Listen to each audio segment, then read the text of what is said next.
अब हम स्टार्ट करने जा रहे हैं 11th का ग्रेविटेशन चैप्टर, क्योंकि मोशन इन प्लेन के नीचे मैंने कुछ कमेंट ये देखा था कि सर प्लीज, या तो मैंने एक और कमेंट करवाया था, उसके अंदर बहुत सारे बच्चों ने बोला था कि सर हमारे यूनिट टेस्ट में ग्रेविटेशन चैप्टर भी आ रहा है। तो भाई आपने बोला और हम पूरा कर रहे हैं आगे, और अगर और भी कोई आ रहा है तो प्लीज कमेंट करो, जैसे ये चैप्टर खत्म होगा वो चैप्टर भी मैं आपको बना के पहुंचा दूंगा। और गाइस एक इन्फॉर्म करना चाहता हूं कि देखो फिजिक्स 2 पूरा का पूरा, केमिस्ट्री, मैथ्स 2, राहुल सर का मैथ 2 एक दूसरे चैनल पे आ रहा है जिसका नाम प्रदीप गिरी 11-12 एकेडमी। तो भाई भूलना मत, जाके वीडियोस देखो, चैनल को सब्सक्राइब करो और लोगों तक शेयर करो। चलो स्टार्ट करते हैं ग्रेविटेशन। ग्रेविटेशन में दोस्तों ये जो दिखाई दे रहा है ना मेरे दोस्तों, ये आपने ऑलरेडी 10th स्टैंडर्ड में पढ़ा हुआ है, आपको पता है, पर आपकी बुक में है, इसलिए हम स्टार्ट करते हैं। केपलर बाबा के टोटल 3 लॉ थे, first law, second law and third law. First law क्या था? फर्स्ट लॉ ये कहता है कि the orbit of a planet is an ellipse with the sun at one of the foci. Sir इसका मतलब क्या है? देखो जितने प्लैनेट्स होते हैं उनका जो ऑर्बिट होता है वो इलिप्टिकल ऑर्बिट होता है। कैसा ऑर्बिट होता है? इलिप्टिकल ऑर्बिट होता है। और इलिप्स के पास 2 फोकस होते हैं, तो किसी एक फोकस पे सन क्या होता है? सिचुएटेड होता है। चलो यहां मैं बता के समझाता हूं तो तुम्हें समझेगा। जैसे अगर मैं यहां बताऊं, इसको थोड़ा कलर हम चेंज करते, ब्लैक ले ले। हाँ ये देखो, मैंने आपको क्या बोला? ऑर्बिट ऑफ प्लैनेट, प्लैनेट का जो ऑर्बिट होता है वो इलिप्टिकल होता है। कैसा होता है? इलिप्टिकल होता है। और इलिप्स के पास कितने फोकस होते हैं? 2 फोकस होते हैं। किसी 2 फोकस में से एक फोकस पे सन क्या होता है? सिचुएटेड होता है। ओके, किसी एक फोकस पे, या तो इस पे या तो इस पे, सन क्या होगा? सिचुएटेड होगा। यही केपलर ने अपने फर्स्ट लॉ के थ्रू बताया था। बहुत सिंपल था। और गाइस ऑलरेडी मुझे लगता है कि आपने इसको 10th स्टैंडर्ड में पढ़ा हुआ है, और हो सकता है मुझसे ही पढ़ा होगा। प्लीज कमेंट करके बताना कि मुझसे लास्ट के टाइम जम के पढ़ा था कि नहीं। अब Kepler second law, Kepler second law क्या कहता है? बहुत सिंपल सी बात कहता है, वो यहां मैं अंडरलाइन करता हूं। हमें लाइन ज्वाइन करना है किसके बीच में? प्लैनेट और सन के बीच में। जैसे हम प्लैनेट और सन के बीच में एक लाइन ड्रॉ करेंगे तो हमें क्या दिखाई देगा?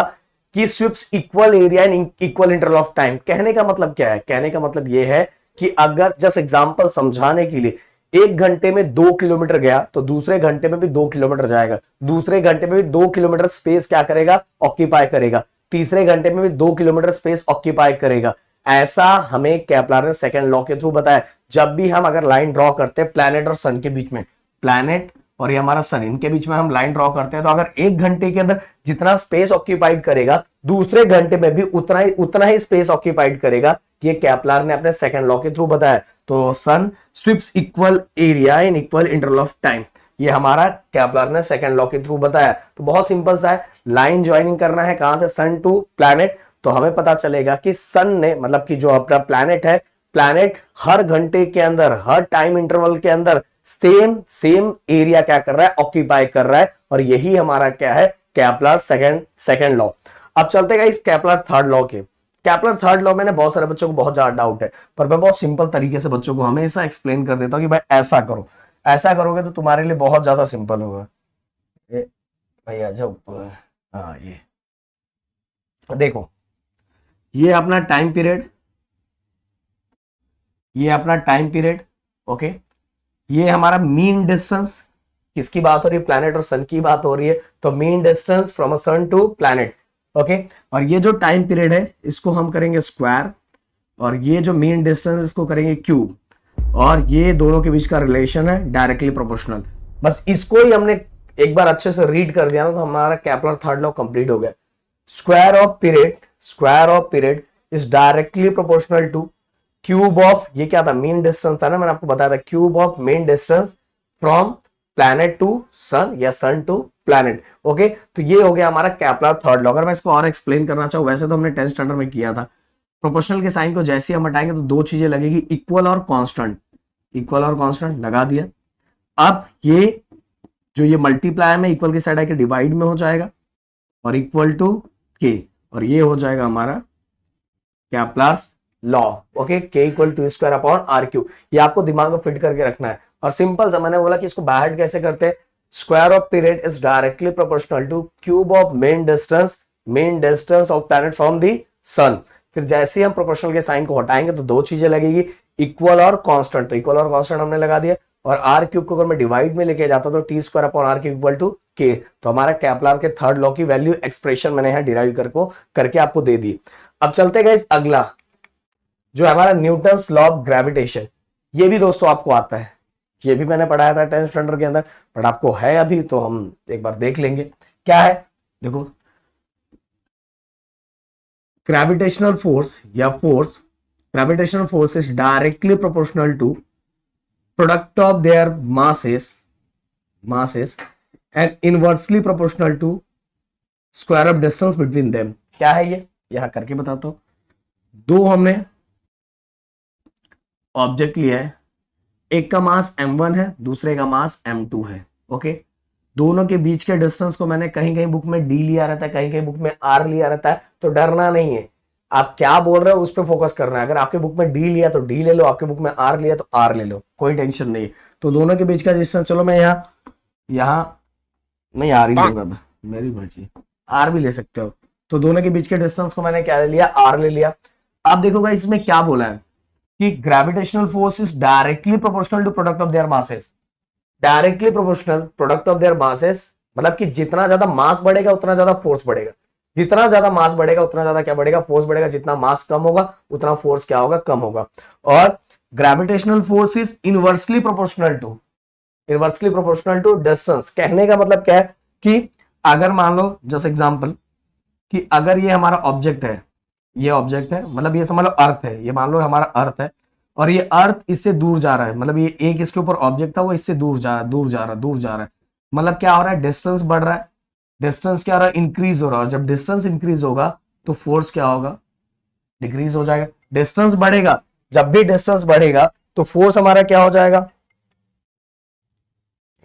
जैसे हमारा डिस्टेंस बढ़ेगा फोर्स क्या हो जाएगा, कम हो जाएगा। तो दोनों के बीच में रिलेशन क्या, इनवर्स रिलेशन है ना। अब अगर वही डिस्टेंस कम हो रहा है, मतलब आप वो ऑब्जेक्ट अर्थ की तरफ आ रहा है, मतलब क्या रहा है, डिस्टेंस कम हो रहा है, और डिस्टेंस कम हो रहा है तो फोर्स क्या हो जाएगा, बढ़ जाएगा।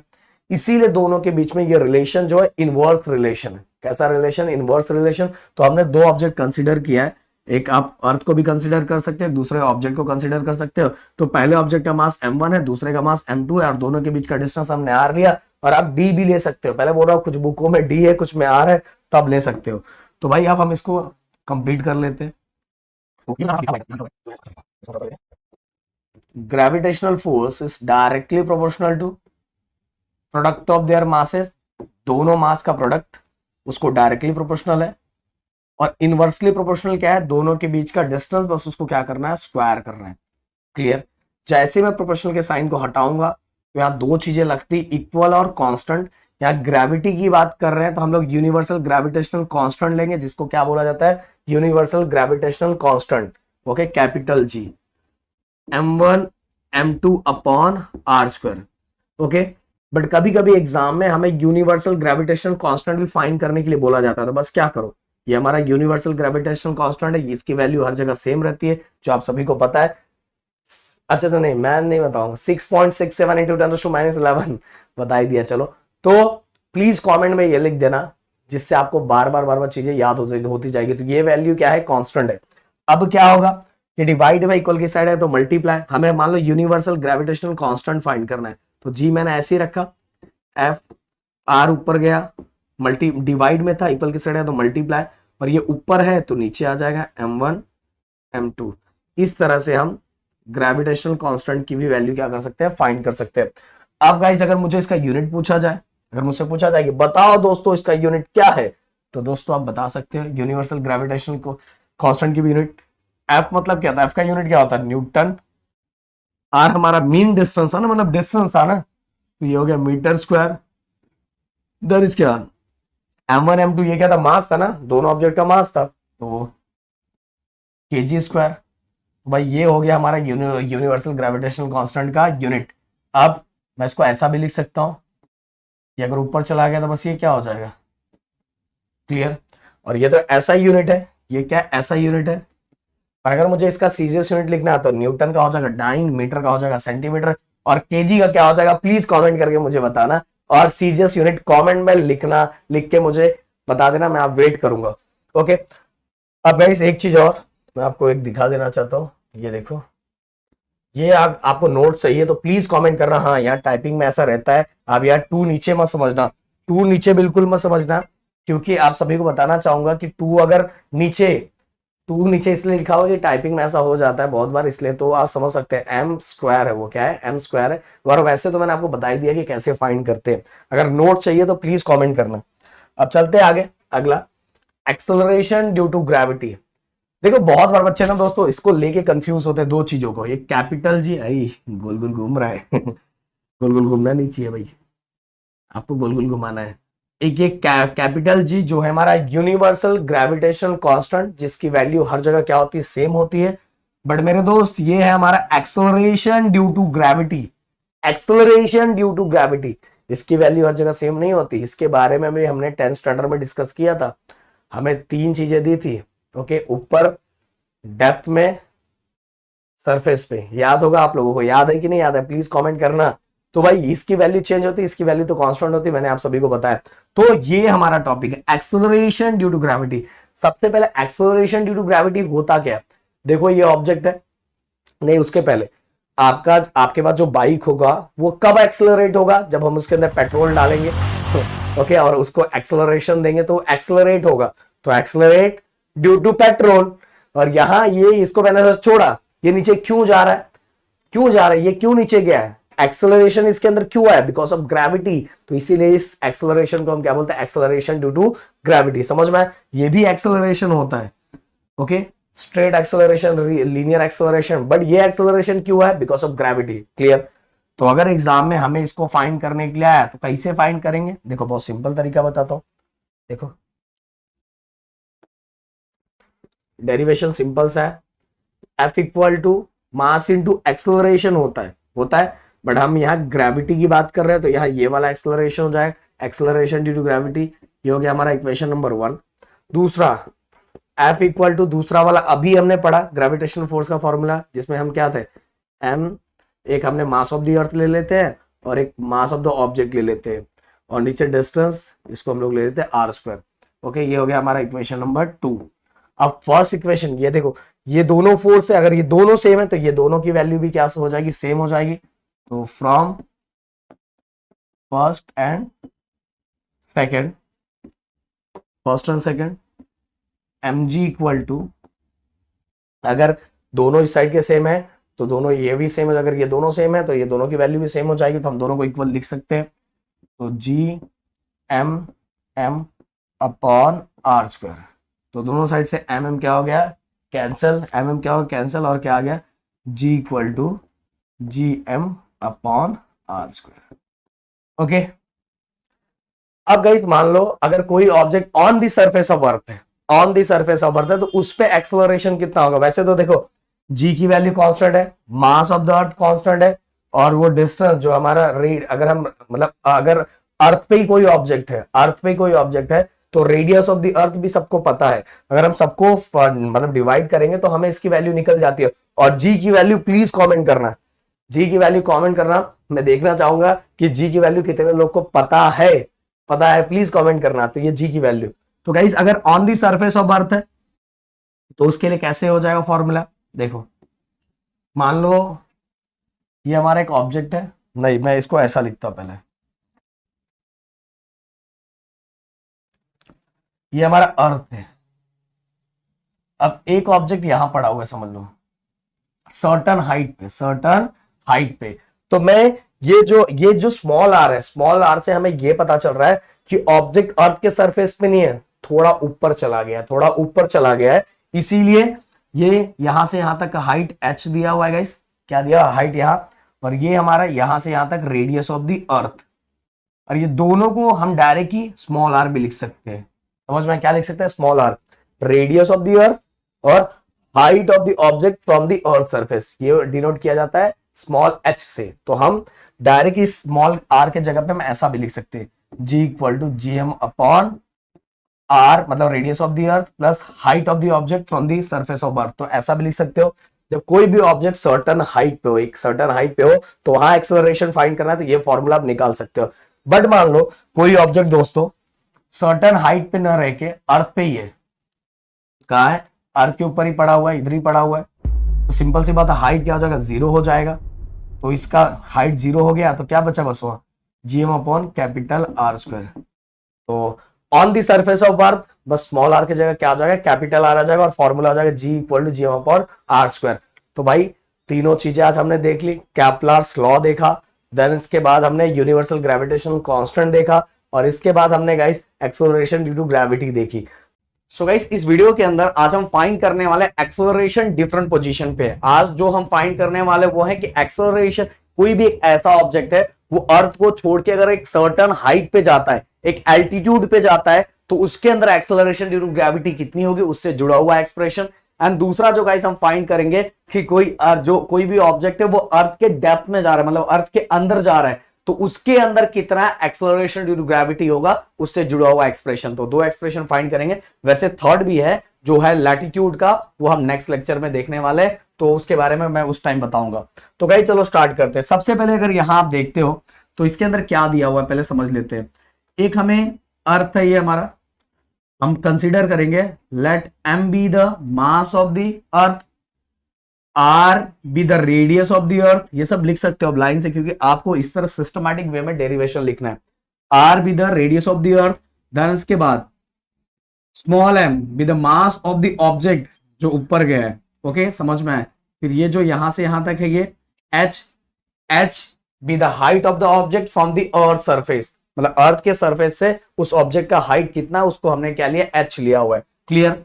अब गाइस ये चीजें हमने कर लिया। अब इसके ऊपर इस जी की वैल्यू कितनी होगी, क्योंकि वो अर्थ को छोड़ के एक सर्टेन एल्टीट्यूड पे, एक सर्टेन हाइट पे, तो इसके ऊपर जी की वैल्यू कितनी होगी वो हम क्या करेंगे, फाइंड करेंगे। और गाइस यहां जो मैंने लिखा हुआ है यही सेम इतने टाइप के क्वेश्चन एग्जाम में पूछे जाते हैं, तो मैंने ये भी आपको लिख लिया। एक नया चीज मैं स्टार्ट कर रहा हूं जो आपको हेल्प करेगा कि यही सेम क्वेश्चन का आंसर सेम है, बट इतने टाइप के क्वेश्चन एग्जाम में आ सकते हैं, और आंसर यही लिखना है जो मैं लिखने वाला हूं। तो ये आप रीड कर लेना, सेम टू सेम वैसा ही।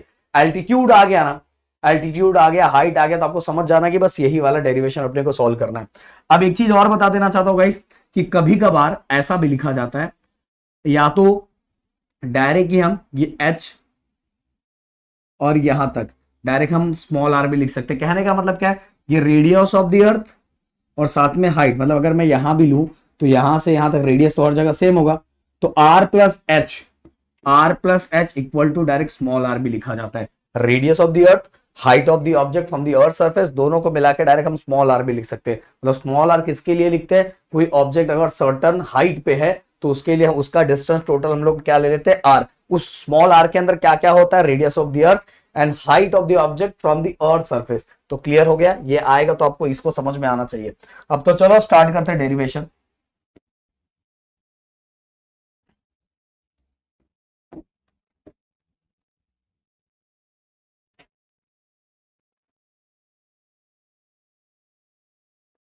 सबसे पहले गाइस, पहले हम अंडरलाइन कर देता हूं इसको।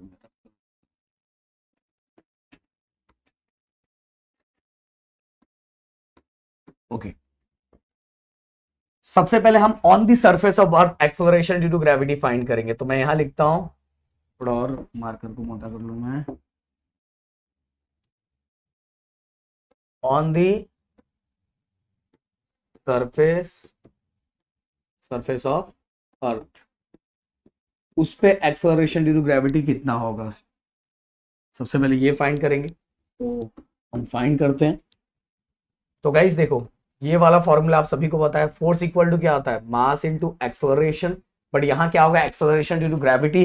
क्यों गाइस, हम यहाँ किसकी बात करें, बॉडी क्यों एक्सेलरेट होती है, बिकॉज ऑफ ग्रेविटी, इसलिए हम ए नहीं लेंगे, यहाँ क्या लेंगे, जी लेंगे। तो ये हो गया हमारा फर्स्ट एक्सप्रेशन।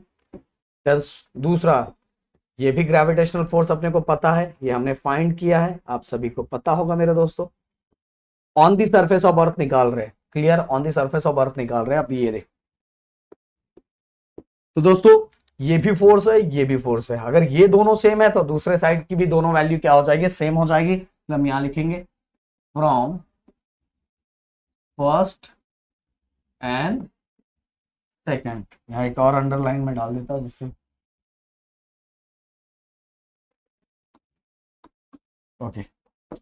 तो फ्रॉम फर्स्ट एंड सेकंड, देखो मैंने बोला कि अगर राइट हैंड साइड है तो लेफ्ट हैंड साइड भी सेम होता है, लेफ्ट हैंड साइड है तो राइट हैंड साइड भी क्या होता है, सेम होता है। तो हम सेम करेंगे। एम जी इक्वल टू किसके इक्वल हो जाएगा, एम जी इसके इक्वल, क्योंकि अगर ये दोनों सेम है तो ये दोनों भी सेम हो जाएंगे। किसके इक्वल हो जाएगा, G M small M upon R square.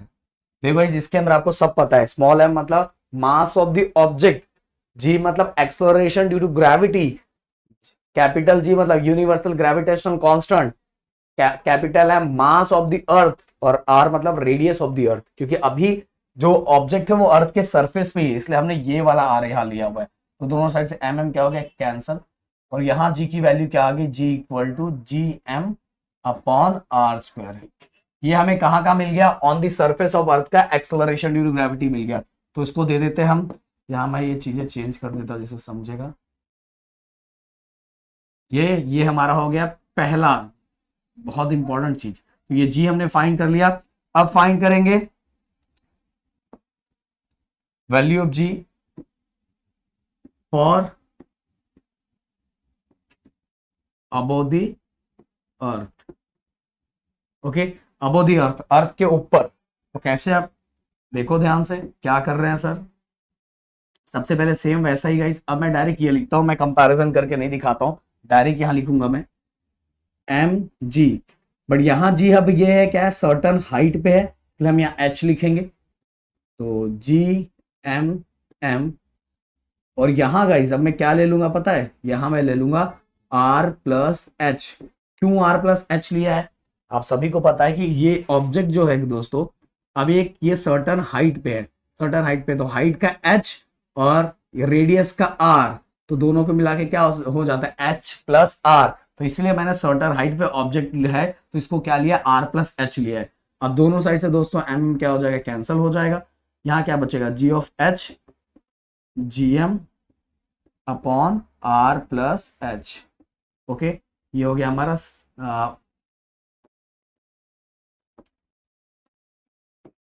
Fourth expression. अब दोस्तों क्या करेंगे, हम फोर्थ को थर्ड से हम क्या करेंगे, डिवाइड करेंगे, फोर्थ को थर्ड से डिवाइड करेंगे। तो फोर्थ को हम थर्ड से डिवाइड करेंगे, डिवाइड फोर्थ बाय थर्ड। चलो डिवाइड करो। सबसे पहले फोर्थ हम ऊपर लिखेंगे, जी ऑफ एच, तो बेस में लिखना G of H, G of H को किससे डिवाइड करना है, जी से।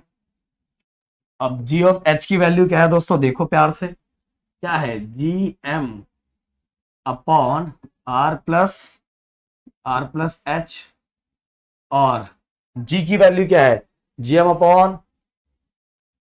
अपॉन, अरे एक चीज मैं भूल गया, यहाँ आर स्क्वायर आएगा, इसको एक minute,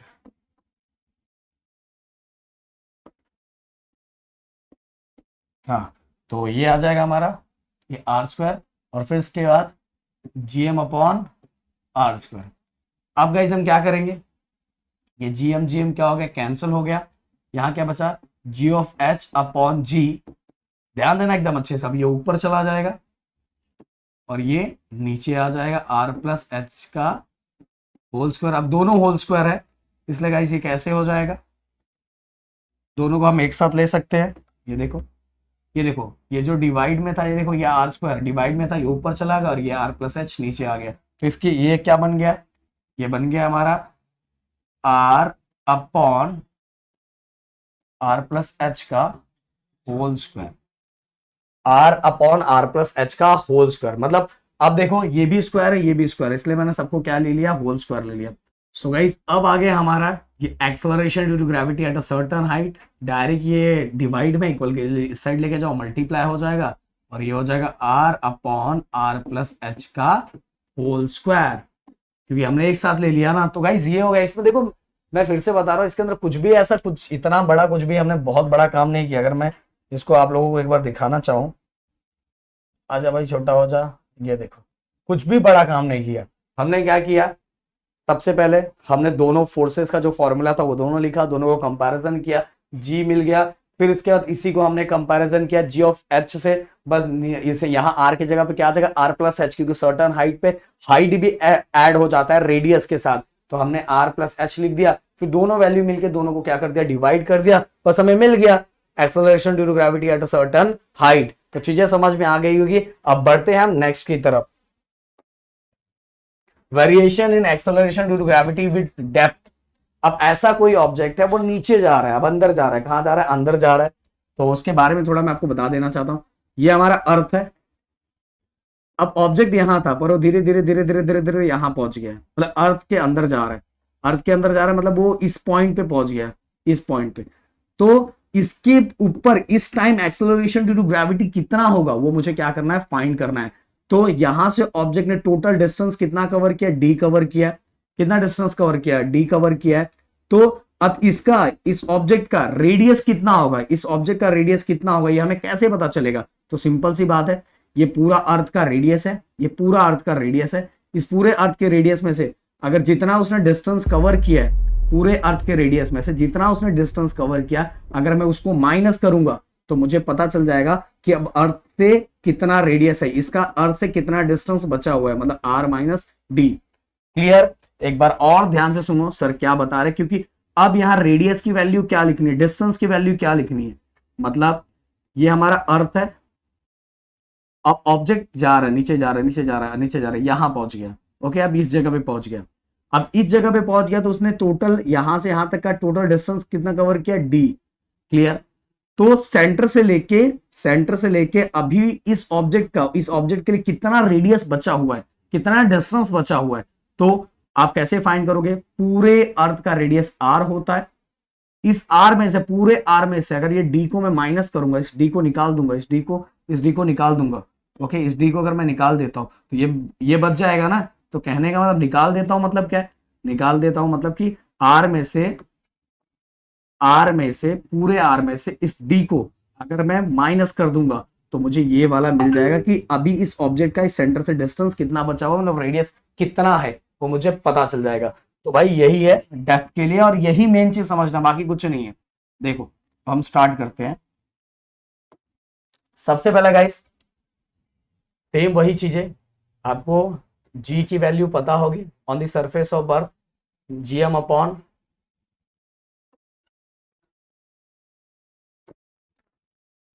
on the surface of earth. तो एक्सेलरेशन क्या था formula, GM upon R square on the surface of earth, यही है ना।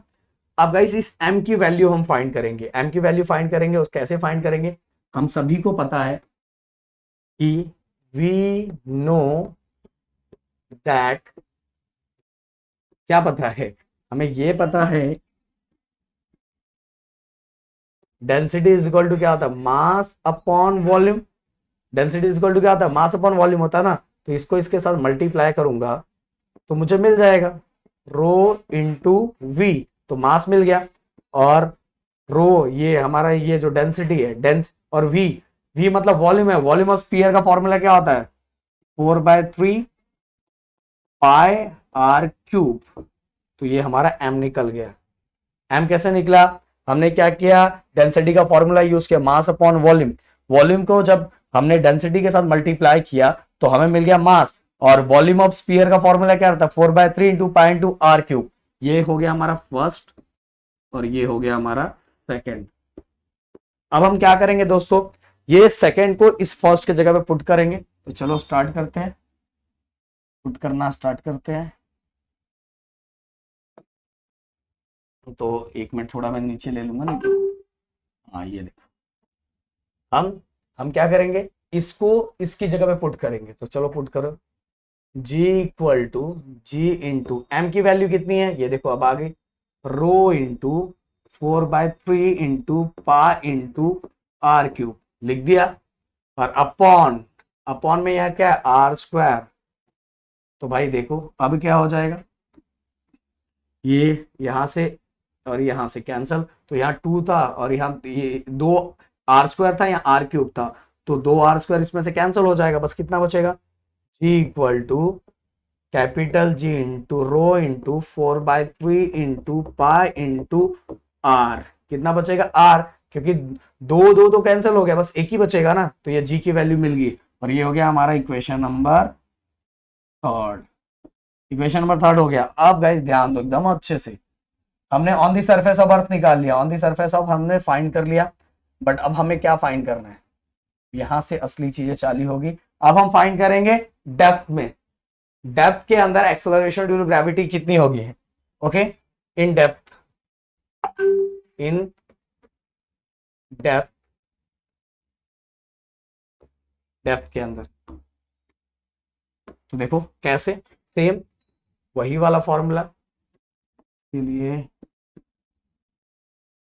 G equal to GM upon GM। अब देखो ध्यान से सुनो, ये ऑब्जेक्ट, ये अर्थ था, ऑब्जेक्ट यहां पहुंच गया, अब इसके लिए एक नया मास बन गया, बस इतना ही, अर्थ का मास बस इतना ही है। अब ये ऑब्जेक्ट जब इधर पहुंच गया ना, तो उसके लिए बस इतना ही मास है, इतना ही मास बचा हुआ है, मतलब नया मास। तो नया मास को हमने क्या ले लिया, m डैश ले लिया, और यहां से यहां तक का डिस्टेंस, मतलब नया रेडियस कितना बचा है, मैंने करके दिखाया था, जे अपॉन आर स्क्वायर होता है ना, जीएम अपॉन आर स्क्वायर होता है, बट आर यहां क्या लिखेंगे, आर माइनस डी का स्क्वायर, ओके, क्योंकि ये ऑब्जेक्ट, ये जो ऑब्जेक्ट था वो इधर पहुंच गया, वो इधर पहुंच गया, तो उसके लिए अर्थ का मास भी अब नया हो जाएगा, और सेंटर से अर्थ का डिस्टेंस मतलब रेडियस भी इतना हो जाएगा, तो कितना हो गया, आर माइनस डी का होल स्क्वायर हो गया। अब भाई फिर से हम ये फाइंड करेंगे, ये वाला m की वैल्यू, और आप सभी को तो वैसे मुझे लगता है ये डायरेक्ट लिख सकते हो, कैसे, g इंटू, आपने वैल्यू फाइंड की है ना, अगर मैं इसको थोड़ा छोटा करूं, बस आप वहां चेंज कर दोगे r के जगह पे, ये देखो g इंटू, ये देखो इसी को देखिए, रो लिखा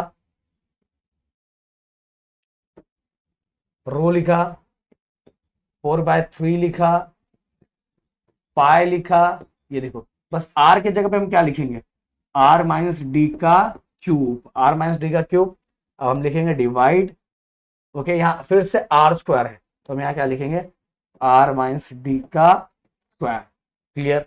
अब दोनों साइड से ये चीजें क्या हो जाएगी, कैंसल, ये देखो कैंसल कैंसल, दो था, दो कैंसल, बस एक बचेगा। अब क्या बचेगा, जी को, हाँ यहाँ एक चीज लगाना, डेप्थ लगाना, जी ऑफ डी लगाना, जी ऑफ डी, क्योंकि हम डेप्थ यूज कर रहे हैं ना, तो क्या बचेगा, G into rho into 4/3 into pi into R minus D, clear, ये बच गया अपना। अब देखो ये हो गया हमारा एक्सप्रेशन नंबर 3, इसको तो मैंने नहीं दिया, ठीक है, चलो अब डायरेक्ट 4, काम तो हमारा इसी के साथ है ना, 4। अब दोनों को कंपैरिजन करेंगे, दोनों को हम कंपैरिजन करेंगे और डिवाइड करेंगे, फोर्थ डिवाइड बाय, फोर्थ को किससे डिवाइड करेंगे, थर्ड से, तो चलो यहां 4 को थर्ड से हम डिवाइड कर देते हैं।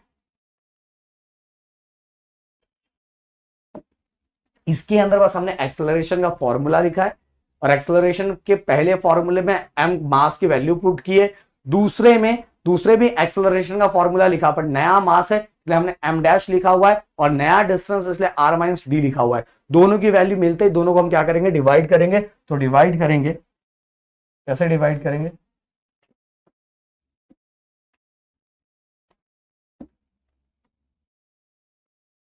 चलो डिवाइड फोर्थ बाय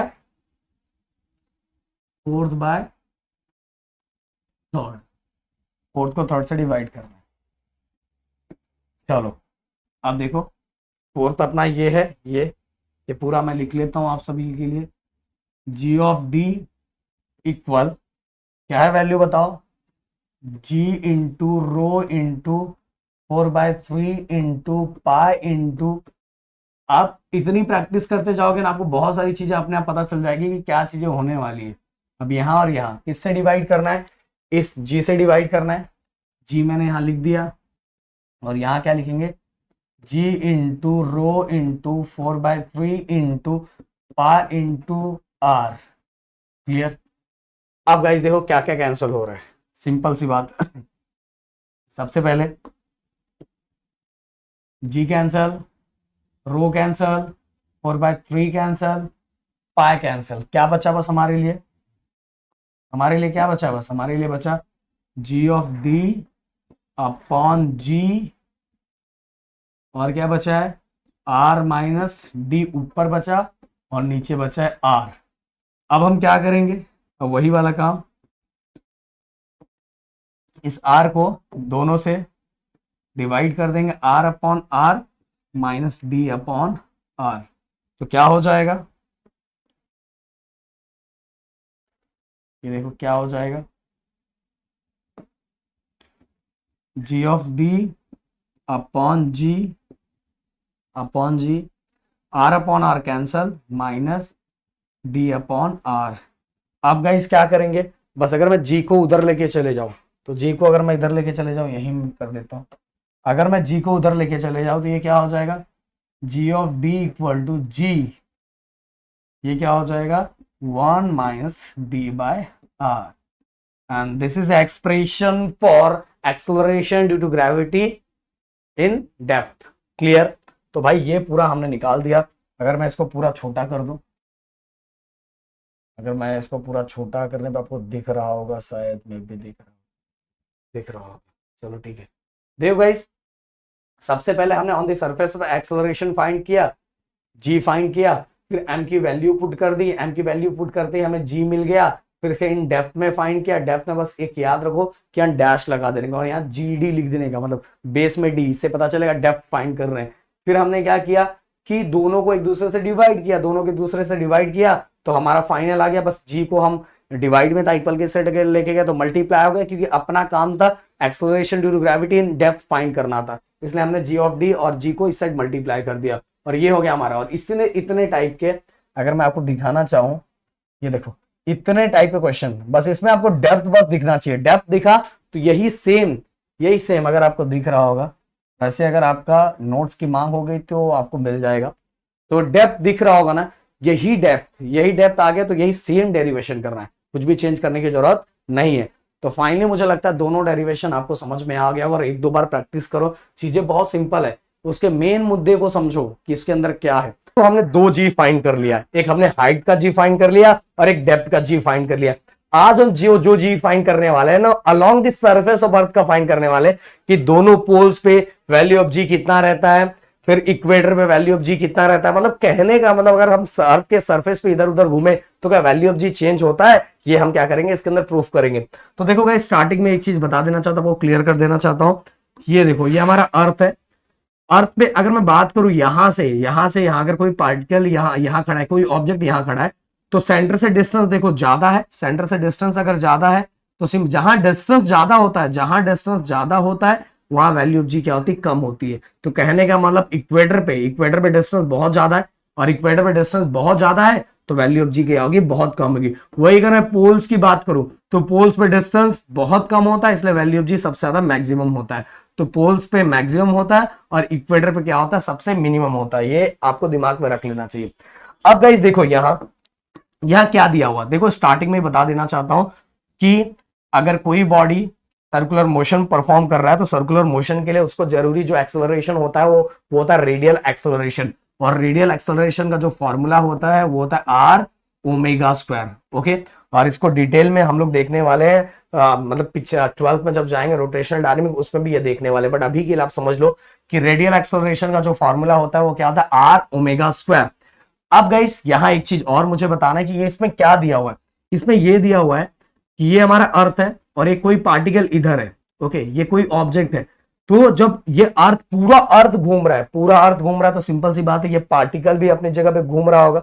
ओके, ये पार्टिकल भी क्योंकि अर्थ घूम रहा है तो अर्थ के ऊपर ही पार्टिकल है ना, तो ये पार्टिकल भी घूम रहा है, तो पार्टिकल भी घूमते हुए अपने ही उसी एरिया में क्या बनाएगा, एक सर्कल बनाएगा, एक हॉरिजॉन्टल सर्कल बनाएगा। तो ये देखो आपको एक हॉरिजॉन्टल सर्कल दिखाई दे रहा होगा, दिख रहा होगा। ओके, और ये जो हॉरिजॉन्टल सर्कल बना रहा है, मैं यहाँ कलर चेंज कर दे रहा हूं, ये जो हॉरिजॉन्टल सर्कल बना रहा है इसका ये जो मतलब ये पार्टिकल जब पूरा अर्थ घूम रहा है तो ये पार्टिकल भी घूम रहा है, तो पार्टिकल घूमते समय अपने ही एरिया में एक हॉरिजॉन्टल सर्कल बनाएगा। तो ये जो हॉरिजॉन्टल सर्कल बन रहा है उसके रेडियस को क्या लिया गया है, स्मॉल आर लिया है। क्या लिया है, स्मॉल आर। और ये जो पार्टिकल है मतलब पूरा अर्थ घूम रहा है तो पार्टिकल भी अपने जगह पे घूम रहा होगा ना, तो पार्टिकल भी जब अपने जगह पे घूम रहा था तो उसके सेंटर को हमने क्या लिया है, ओ डैश लिया है। क्या लिया है, ओ डैश। और साथ में अगर मैं कंप्लीट अर्थ की बात करूं तो उसका जो सेंटर है वो ओ है, उसका रेडियस क्या है, आर है, और वो एंगुलर वेलोसिटी क्या हो रहा है, एंगुलर वेलोसिटी से गोल गोल गोल गोल क्या कर रहा है, घूम रहा है।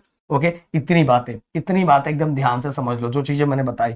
अगर और ये कुछ क्वेश्चंस हैं जो सेम यही जो मैं डेरिवेशन करने वाला हूं उसी का आंसर इसमें लिखना है, बाकी कोई चीजें चेंज नहीं। देखो मैंने इस बार बताया था कि हम लोग इस बार ऐसा लाने वाले जिससे चीजें थोड़ी आपको समझ में आ जाए कैसे कैसे टाइप के क्वेश्चंस आते हैं। तो चलो यहां कुछ चीजें फिर से बता देता हूं। देखो, ये देखो गाइस, ये वाला जो है, ये हमारा रेडियस ऑफ द अर्थ है, और ये वो पॉइंट है जिस पॉइंट पे वो ऑब्जेक्ट है। तो यहां से भी मैंने एक लाइन ड्रॉ किया, तो सिंपल सी बात है, दोनों के बीच में एक एंगल जनरेट हो गया, और ये एंगल हो गया थीटा।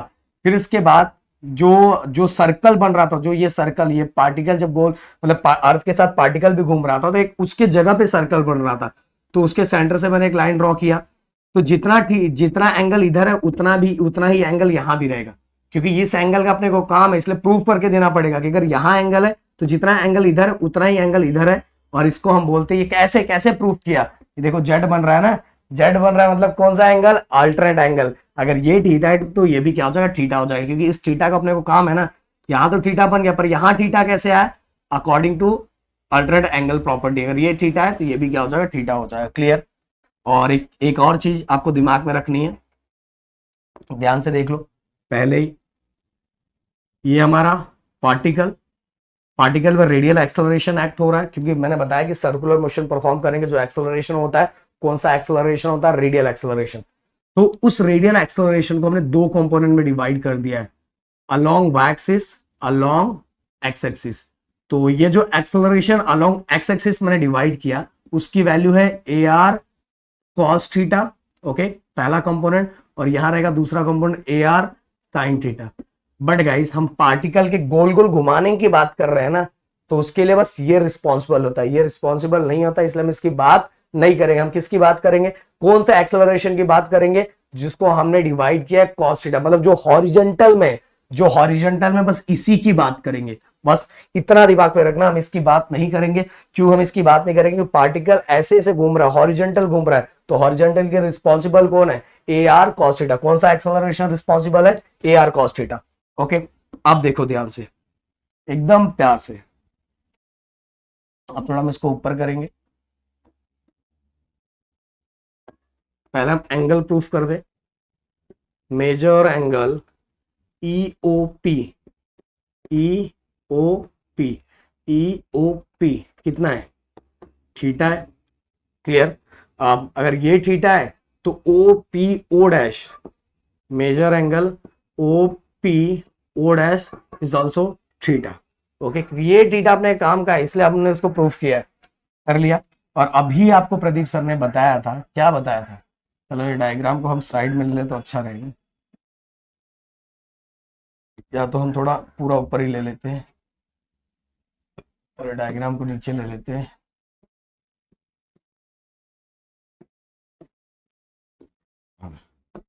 अब देखो, अभी आपको प्रदीप सर ने बताया था, क्या बताया था, कि जो एक्सेलरेशन के लिए, रेडियल एक्सेलरेशन के लिए जो जरूरी है वो क्या है, A R omega square. R omega square हमें चाहिए, आर ओमेगा स्क्वायर हमें चाहिए। तो हमें इस आर की वैल्यू चाहिए, किसकी वैल्यू चाहिए, इस आर की वैल्यू चाहिए। मैंने बताया कि रेडियल एक्सेलरेशन पार्टिकल को सर्कुलर मोशन परफॉर्म करने के लिए जरूरी है, और उसका फॉर्मूला ये है। अब मुझे इस आर की वैल्यू चाहिए, तो इस आर की वैल्यू हम कैसे फाइंड करेंगे। अगर मैं इसको बड़ा करूं तो ध्यान दो, ध्यान से देखो, ये देखो आर इधर है, आर इधर है, इस आर की वैल्यू मुझे चाहिए। तो इस आर की वैल्यू के लिए अगर मैं ऐसे करूं, यहां ऐसा बनाऊं, ये देखो, ये मुझे आर की वैल्यू चाहिए। तो यहां जो मैंने थीटा तो फाइंड कर दिया, ये इसके सामने वाला क्या गया, हाइपोटेनस, और ये हो गया एडजेसेंट। तो मुझे ये वैल्यू चाहिए, इसलिए मैं यहां अप्लाई करूंगा cos theta equal two adjacent upon hypotenuse. Adjacent क्या है, आर, और ये हाइपोटेनस, ये वाला हाइपोटेनस क्या है, ये रेडियस ऑफ द अर्थ। ये भी यहां अगर सेंटर से ये लाइन यहां जा रही है तो ये भी एक तरह का रेडियस ही हो गया ना, अर्थ का रेडियस हो गया। तो ये स्मॉल आर अपॉन कैपिटल, मतलब एडजेसेंट अपॉन हाइपोटेनस। और ये हाइपोटेनस एक्चुअल है क्या, ये है रेडियस ऑफ द अर्थ। क्या है, रेडियस ऑफ द अर्थ।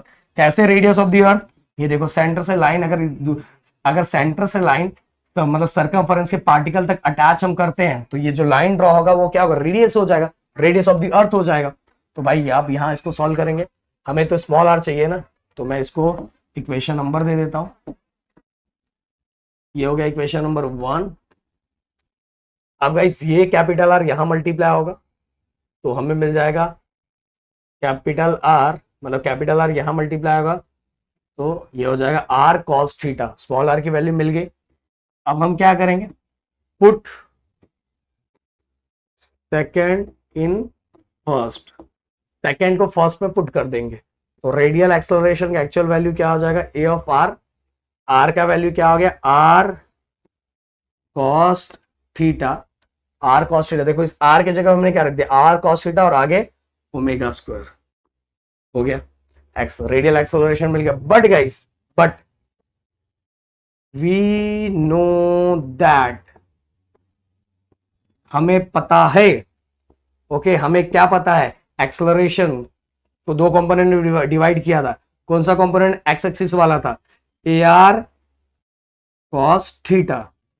अब इस रेडियल एक्सेलरेशन की वैल्यू अपने को ऊपर पता ही है, इसको दे दो थर्ड इक्वेशन, इसको ओके हमने अलोंग एक्स एक्सिस वाला लिया था ना, कौन रिस्पॉन्सिबल है पार्टिकल को, उस पार्टिकल जिस पार्टिकल की हम बात कर रहे हैं, इस पार्टिकल को गोल गोल घुमाने के लिए कौन रिस्पॉन्सिबल है, ए आर कॉस थीटा। तो A R cos theta, A R की वैल्यू अपने को पता है, रेडियल एक्सेलरेशन की वैल्यू पता है, कितनी वैल्यू है, R cos theta omega square, A R की वैल्यू लिख दी, आगे एक और कॉस थीटा है, कॉस थीटा दिख रहा है, हाँ दिख रहा है। अब देखो गाइस, आर कॉस थीटा क्या हो जाएगा, ये ओमेगा स्क्वायर आगे लिख देता हूं अच्छा लगेगा, cos theta cos square theta हो गया, ये हमारा निकल गया एक्सेलरेशन की वैल्यू उस पॉइंट के लिए। क्लियर। बट हमें क्या निकालना है, हमें तो निकालना है एक्सेलरेशन ड्यू टू ग्रेविटी ना, उस पॉइंट का acceleration due to gravity find करना है, जो कि बहुत सिंपल है। कैसे, ये देखो यहां एक लाइन ड्रॉ कर दूं पहले मैं,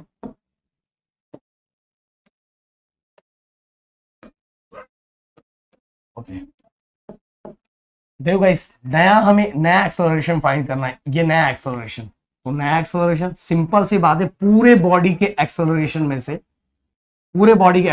में से जब मैं इस वैल्यू को क्या करूंगा, माइनस करूंगा, R omega square cos square theta, तो मुझे क्या मिल जाएगा, नया एक्सेलरेशन मिल जाएगा। पूरे कंप्लीट अर्थ के एक्सेलरेशन में से इस पॉइंट के एक्सेलरेशन को जब मैं माइनस करूंगा तो मुझे नया एक्सेलरेशन ड्यू टू ग्रेविटी क्या हो जाएगा, मिल जाएगा। और यही एक्सप्रेशन है हमारा किसके लिए, लैटिट्यूड के लिए। ओके समझ में आया, यही हमारा एक्सप्रेशन।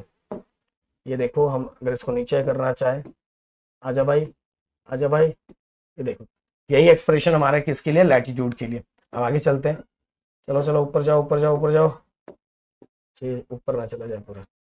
अब गाइस देखो, ये 3 कंडीशन दिया हुआ है, चला गया, हाँ ये देखो, ये हमारा फाइनल आ गया लैटिट्यूड के लिए। अब कुछ कंडीशन हमें दिया हुआ है, कंडीशन क्या दिया हुआ है, पहला कंडीशन ये दिया हुआ है, eight which place on the earth surface in the gravitational acceleration maximum y। Guys मैंने ऑलरेडी बताया था, मैंने ऑलरेडी बता दिया था कि जो पोल्स पे वैल्यू ऑफ जी मैक्सिमम होती है, क्योंकि वहां डिस्टेंस क्या होता है, कम होता है, इसलिए वैल्यू ऑफ जी मैक्सिमम होती है। और वही इक्वेटर पे डिस्टेंस क्या होता है, मैक्सिमम होता है, इसलिए वैल्यू ऑफ जी क्या होती है, मिनिमम होती है। ये मैंने ऑलरेडी आपको क्लियर कर दिया था, बता दिया था। बट गाइस मुझे इसको प्रूव करके देना है। ओके अगर मैं पोल्स की बात करूं तो पहले ये वही फॉर्मूला लिख के हम प्रूव करेंगे।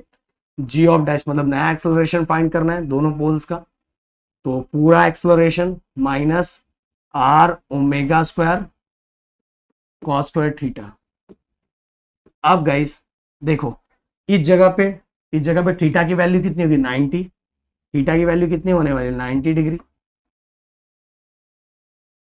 और cos 90 कितना होता है, cos 90 अपना हो जाएगा 0, कितना हो जाएगा 0। और cos 90 क्या हो गया, 0 हो गया। अगर ये 0 हो गया तो ये पूरी की पूरी वैल्यू 0 हो जाएगी, पूरी की पूरी वैल्यू हो जाएगी। और अपने पास क्या बचेगा, अपने पास बचेगा जी डैश इक्वल टू जी। मतलब अगर पूरा टोटल एक्सेलरेशन 10 है तो उस जगह पे भी 10 रहेगा, मतलब ये दोनों पोल्स पे भी 10 ही रहेगा। समझ में आया, क्योंकि ये तो वैल्यू ये 0 हो गया तो ये पूरा का पूरा वैल्यू 0 हो गया। तो कहने का मतलब अगर पूरे बॉडी का एक्सेलरेशन 10 है तो उस जगह पे भी कितना रहेगा, 10 ही रहेगा। इसका मतलब ये हो गया। बट अभी इसको और अच्छी तरीके से कैसे समझ में आएगा, जब नीचे वाला हम सॉल्व करेंगे।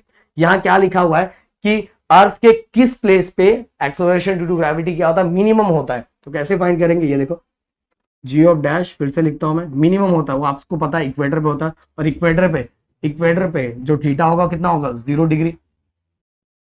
आर ओमेगा स्क्वायर कॉस कितना है 0 डिग्री, कॉस 0 डिग्री कितना होगा, कॉस 0 डिग्री कितना होता है भाई, कॉस 0 डिग्री 0 होता है, कॉस 0 डिग्री 0 अगर सॉरी कॉस 0 डिग्री 1 होता है, कॉस 0 डिग्री कितना 1, अगर ये 1 हो गया, ये पूरा पार्ट 1 हो गया, तो 1 को हम इसके साथ मल्टीप्लाई करेंगे तो कितना आएगा G of dash G. Okay, cos 0 degree कितना होता है 1, 1 होगा, इसकी वैल्यू कितनी आएगी 1, तो 1 को हम इसके साथ मल्टीप्लाई करेंगे तो ये नंबर रहेगा। अब इसका मतलब क्या हो गया, इसका मतलब ये है कि जस्ट एक एग्जांपल लेके बताता हूं मैं, मतलब मुझे उस पॉइंट का फाइंड करना है। मान लो एक्सेलरेशन ड्यू टू ग्रेविटी 10 है और ये जो एक्सेलरेशन आया वो 5 आया, तो 10 माइनस 5 हो गया ना। कहने का मतलब यहां टोटल बॉडी में से ये माइनस हो रहा था, इसलिए वैल्यू क्या हो जाएगी, छोटी हो जाएगी। बट यहाँ ये वाला पार्ट तो कंप्लीट हट ही गया, तो जितना टोटल बॉडी का एक्सेलरेशन, टोटल अर्थ का एक्सेलरेशन रहेगा, उतना ही उस पॉइंट का भी एक्सेलरेशन रहेगा। बट यहाँ क्या हो रहा था, यहाँ ये था, तो जितना यहाँ होगा उसमें से इसको माइनस करेंगे तो हमें नया मिलेगा, तो यहाँ माइनस करना पड़ रहा है। इसीलिए इक्वेटर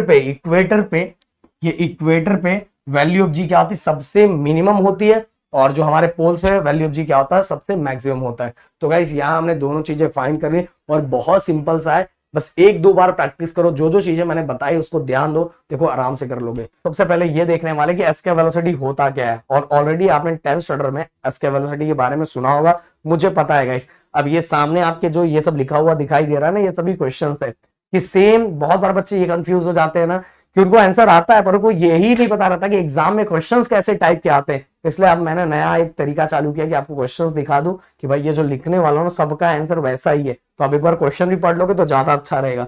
बहुत बार हम क्या करते हैं, आंसर ही रट्टा मारते रहते पर हमें पता ही नहीं रहता कि क्वेश्चंस कैसे टाइप के आने वाले। तो भाई ये भी इस वीडियो के अंदर मैं, मतलब ये अब आगे आने वाले वीडियो में ट्राई करूंगा कि आपको क्वेश्चन भी लिख के दूं। अब एस्केप वेलोसिटी क्या होता है, एस्केप वेलोसिटी गाइस एक ऐसी वेलोसिटी जिसका यूज करके जो हमारा सैटेलाइट है वो ग्रेविटी से छुटकारा पाके स्पेस में जाए, और जिस वेलोसिटी का यूज करके वो ग्रेविटी से छुटकारा पाती है उसी हम एस्केप वेलोसिटी बोलते हैं। जैसे गाइस आप सभी को पता है कि अर्थ पे रहने वाली हर चीज को अगर मैं ऊपर फेंकता हूं तो हर चीज नीचे आ जाती। क्यों नीचे आ जाती? क्योंकि ग्रेविटी हर चीज को अपनी तरफ अट्रैक्ट करता है। वैसे जब सैटेलाइट भी ग्रेविटी से बाहर निकलने का ट्राई करता है तो उसको बहुत ज्यादा एक्स्ट्रा दम लगाना पड़ता है, और जितना एक्स्ट्रा दम लगाना पड़ता है, जिस दम का यूज करके जितने दम से वो बाहर निकल पाती है उसको ही बोलते हैं एस्केप वेलोसिटी। कहीं दिमाग में रखो, क्योंकि आप सभी को पता है कि सैटेलाइट को हम डायरेक्ट अगर कोई किसी भी चीज को ऊपर फेंको सब चीज नीचे आएगी, तो ग्रेविटी के एरिया से अगर बाहर निकालना है तो कुछ तो उसके अंदर एक एक्स्ट्रा दम देना पड़ेगा, और जो एक्स्ट्रा दम देना पड़ता है उसी को हम बोलते हैं एस्केप वेलोसिटी। और अगर उससे हम कम करेंगे तो सैटेलाइट बाहर ही नीचे पाएगी, वापस फिर से नीचे गिर जाएगी। इसीलिए इस वेलोसिटी क्या बोलते हैं, एस्केप वेलोसिटी। अगर एस्केप वेलोसिटी के डेरिवेशन की मैं बात करूं तो बहुत सिंपल सा है, इतना कुछ हार्ड सा नहीं है।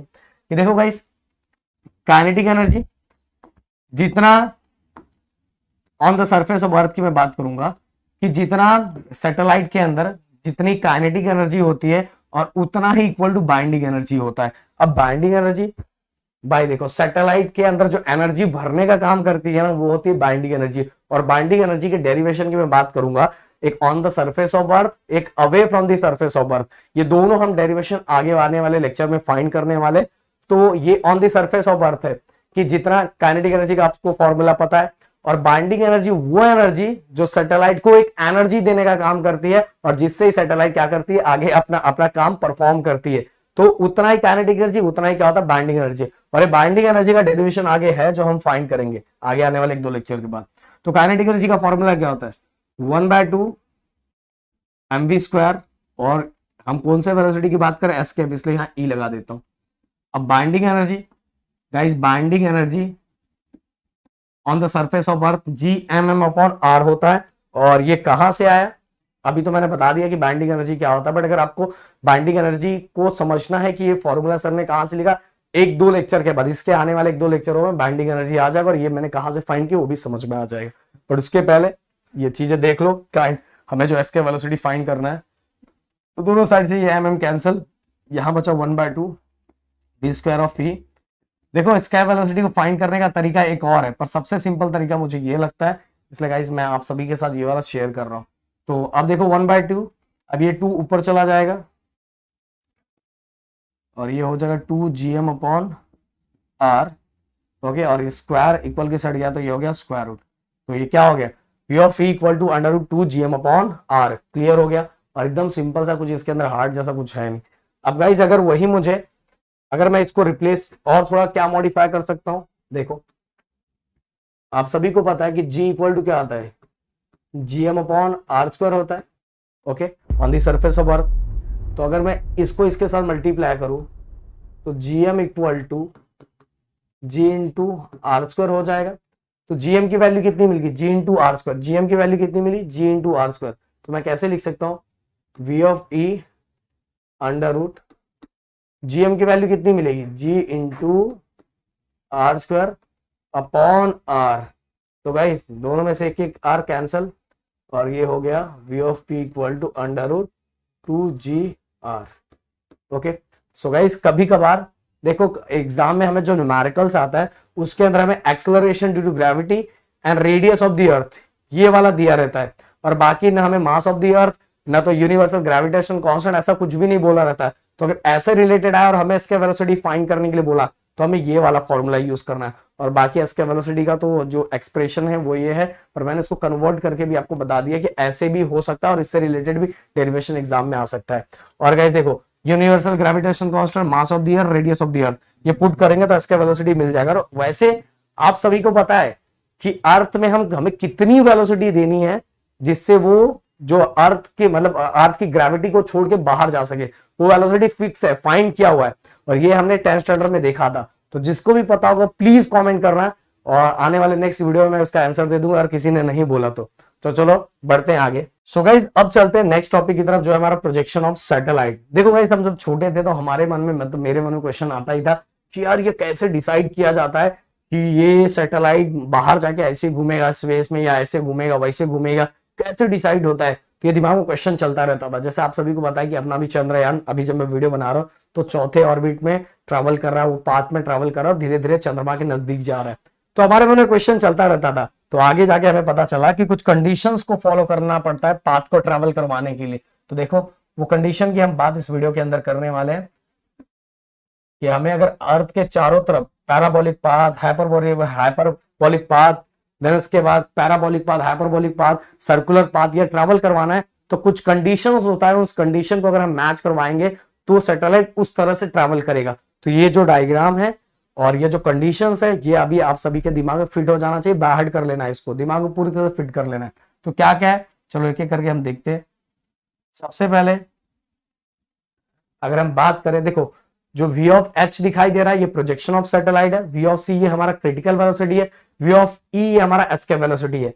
तो अगर projection velocity equal to critical velocity है तो हमारा जो सैटेलाइट है वो सर्कुलर पाथ ट्रैवल करेगा, और अगर हमारा projection of satellite less than escape velocity है, जिसके बारे में बात हमने किया, एस्केप वेलोसिटी है and greater than critical velocity है, तो जो हमारा सैटेलाइट है ना वो इलिप्टिकल पाथ ट्रैवल करेगा। अगर मैं पैराबोलिक पाथ की बात करूं तो प्रोजेक्शन वेलोसिटी अगर इक्वल टू एस्केप वेलोसिटी है, projection velocity equal to escape velocity है, तो हमारा सैटेलाइट पैराबोलिक पाथ ट्रैवल करेगा। अगर मैं बात करूं कि कब सैटेलाइट हाइपरबोलिक पाथ ट्रैवल करेगा, तो जब projection velocity greater than escape velocity है, ग्रेटर देन एस्केप वेलोसिटी से ज्यादा है, तो हमारा जो सैटेलाइट है वो हाइपरबोलिक पाथ ट्रैवल करेगा। ऐसे ऐसे करके एक एक पॉइंट लिख के आप ये चीजों को एक्सप्लेन कर सकते हैं। Same projection of satellite is equal to critical velocity, then path, then satellite move in a circular path. Okay, अगर पैराबोलिक पाथ की मैं बात करूं तो projection of satellite is equal to किसके इक्वल है, escape velocity, then satellite move in a parabolic path. इस तरह से अगर आपको इसका नोट चाहिए तो प्लीज कमेंट करना, ये चीजें मैं पहुंचा दूंगा। बहुत सिंपल है भाई, बस ये डायग्राम आपने प्रैक्टिस कर लेना, एक एक पॉइंट को एक एक लाइन में और इसके साथ डायग्राम के साथ लिख दिया, आपको प्रोजेक्शन ऑफ सैटेलाइट का टॉपिक खत्म हो जाएगा आराम से। बट ये डायग्राम, ये जो स्केच दिया हुआ है, इसकी प्रैक्टिस आपको बहुत अच्छे से करनी पड़ेगी। टोटल हम दो टॉपिक देखने वाले हैं। पहला टॉपिक जो है हमारा critical velocity for satellite, and दूसरा एक टॉपिक आपके टेक्स्ट बुक के लिए, मतलब जो टेक्सचुअल क्वेश्चन है उसमें एक छोटा सा प्रूफ दैट दिया हुआ है जिसको हम प्रूफ करने वाले हैं। तो चलो स्टार्ट करते हैं। क्रिटिकल वेलोसिटी फॉर सैटेलाइट, सबसे पहले गाइस आप सभी को देखो, अगर मैं बताना चाहूं कि हमारा जो सैटेलाइट होता है, सबसे पहले जैसे हम लॉन्च करते हैं तो स्ट्रेट, मतलब वर्टिकल डायरेक्शन में ऐसा स्ट्रेट होकर ऊपर जाता है। ओके, ऐसा ये हमारा अर्थ है और ये सैटेलाइट हमने यहां से लॉन्च किया, एकदम सीधा सीधा जाता है। बट अगर उसको अर्थ के ऑर्बिट में ऐसे गोल गोल गोल गोल ऐसे घूमना है, तो जैसे अब ये सीधे जा रहा है, सबसे पहले तो ग्रेविटी से बाहर जाने के लिए उसको एस्केप वेलोसिटी की जरूरत होती है, तो एस्केप वेलोसिटी ने उसको ग्रेविटी के बाहर कर दिया। बट गाइस ऐसे सीधे सीधे थोड़ी चाहिए, हमें इसको ऐसे गोल गोल घुमाना है, तो इसको हॉरिजॉन्टल प्रोजेक्शन देने के लिए जिस वेलोसिटी की जरूरत होती है उसको ही हम क्या बोलते हैं, क्रिटिकल वेलोसिटी। क्या बोलते हैं, क्रिटिकल वेलोसिटी। मतलब कि सैटेलाइट को हॉरिजॉन्टल प्रोजेक्शन दिलाने के लिए जिस वेलोसिटी की जरूरत होती है उसी को हम क्रिटिकल वेलोसिटी बोलते हैं। अब गाइस हमने हॉरिजॉन्टल प्रोजेक्शन दे दिया, बट गाइस जो हमारा जो सैटेलाइट है उसको क्या परफॉर्म करना है, उसको तो सर्कुलर मोशन परफॉर्म करना है ना। तो सर्कुलर मोशन परफॉर्म करने के लिए क्या चाहिए रहता है, सर्कुलर मोशन परफॉर्म करने के लिए किसी ऑब्जेक्ट को सेंट्रीपिटल फोर्स चाहिए रहता है। पर यहां सेंट्रीपिटल फोर्स कौन देगा, यहां सेंट्रीपिटल फोर्स हमारा ये अर्थ का ग्रेविटेशनल फोर्स देता है। इसीलिए गाइस दोनों इक्वल हो जाता है, centripetal force equal to gravitational force. मतलब सबसे पहले हॉरिजॉन्टल प्रोजेक्शन लिया, हॉरिजॉन्टल प्रोजेक्शन के बाद सैटेलाइट को क्या परफॉर्म करना है, सर्कुलर मोशन परफॉर्म करना है। और सर्कुलर मोशन परफॉर्म करने के लिए क्या चाहिए रहता है, सेंट्रीपिटल फोर्स। और सेंट्रीपिटल फोर्स कौन देता है, हमारा अर्थ मतलब ग्रेविटेशनल फोर्स। इसीलिए यहां जो डेरिवेशन स्टार्ट होगा वो डेरिवेशन कैसा स्टार्ट होगा, एकदम सिंपल सा डेरिवेशन, कुछ भी इतना हार्ड जैसा नहीं है यार। ये देखो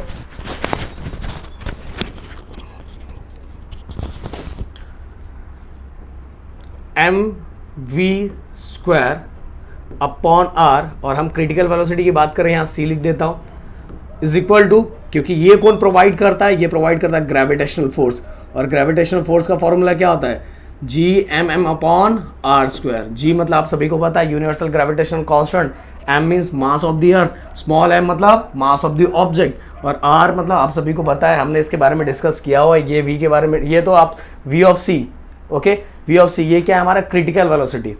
अब दोनों साइड से स्मॉल m कैंसल, यहां से ये r कैंसल, क्या बचा, ये देखो Gm upon r, square equal के साइड आएगा तो क्या होगा दोस्तों, स्क्वायर रूट हो जाएगा, और ये हो जाएगा Gm अपॉन r। अब ये हो गया हमारा, this is expression for critical velocity for satellite, ये हमारा एक्सप्रेशन क्रिटिकल वेलोसिटी के लिए हो गया। बट अगर हम इसको और थोड़ा मॉडिफाई करें, चेंज करना चाहे, तो हम कैसे इसको चेंज कर सकते हैं। देखो आप सभी को मैंने बताया था कि ये जो स्मॉल r होता है, ये हमारा अर्थ सैटेलाइट, मान लो मेरा इधर है, सैटेलाइट मेरा यहाँ है, तो यहाँ से यहाँ तक रेडियस, किसका radius, radius of the earth, और सरफेस से लेके ये ऑब्जेक्ट का हाइट जो है उसको हमने h लिया है। तो या तो r प्लस h लिखो या तो स्मॉल r लिखो, वो तुम्हारी चॉइस है। बट हमें कभी कभार जो न्यूमेरिकल्स आता है उस तरह से चीज़ों को चेंज करना पड़ता है। तो स्मॉल r को मैं ऐसे भी रिप्लेस कर सकता हूँ, r प्लस h। या तो गाइस यहाँ एक और मैं चेंजेस कर सकता हूँ, क्या चेंजेस कर सकता हूँ, देखो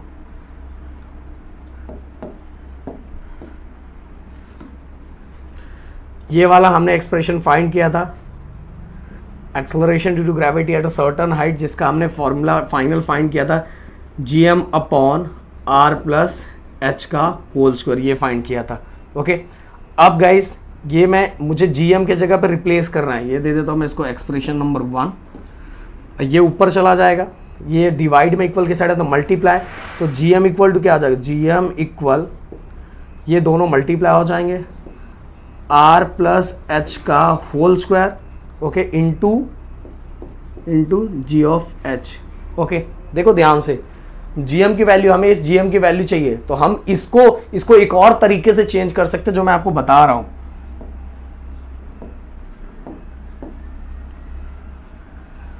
ये देखो, अब इसी एक्सप्रेशन को मैं रखता हूं यहां, v of c under root Gm upon r plus h।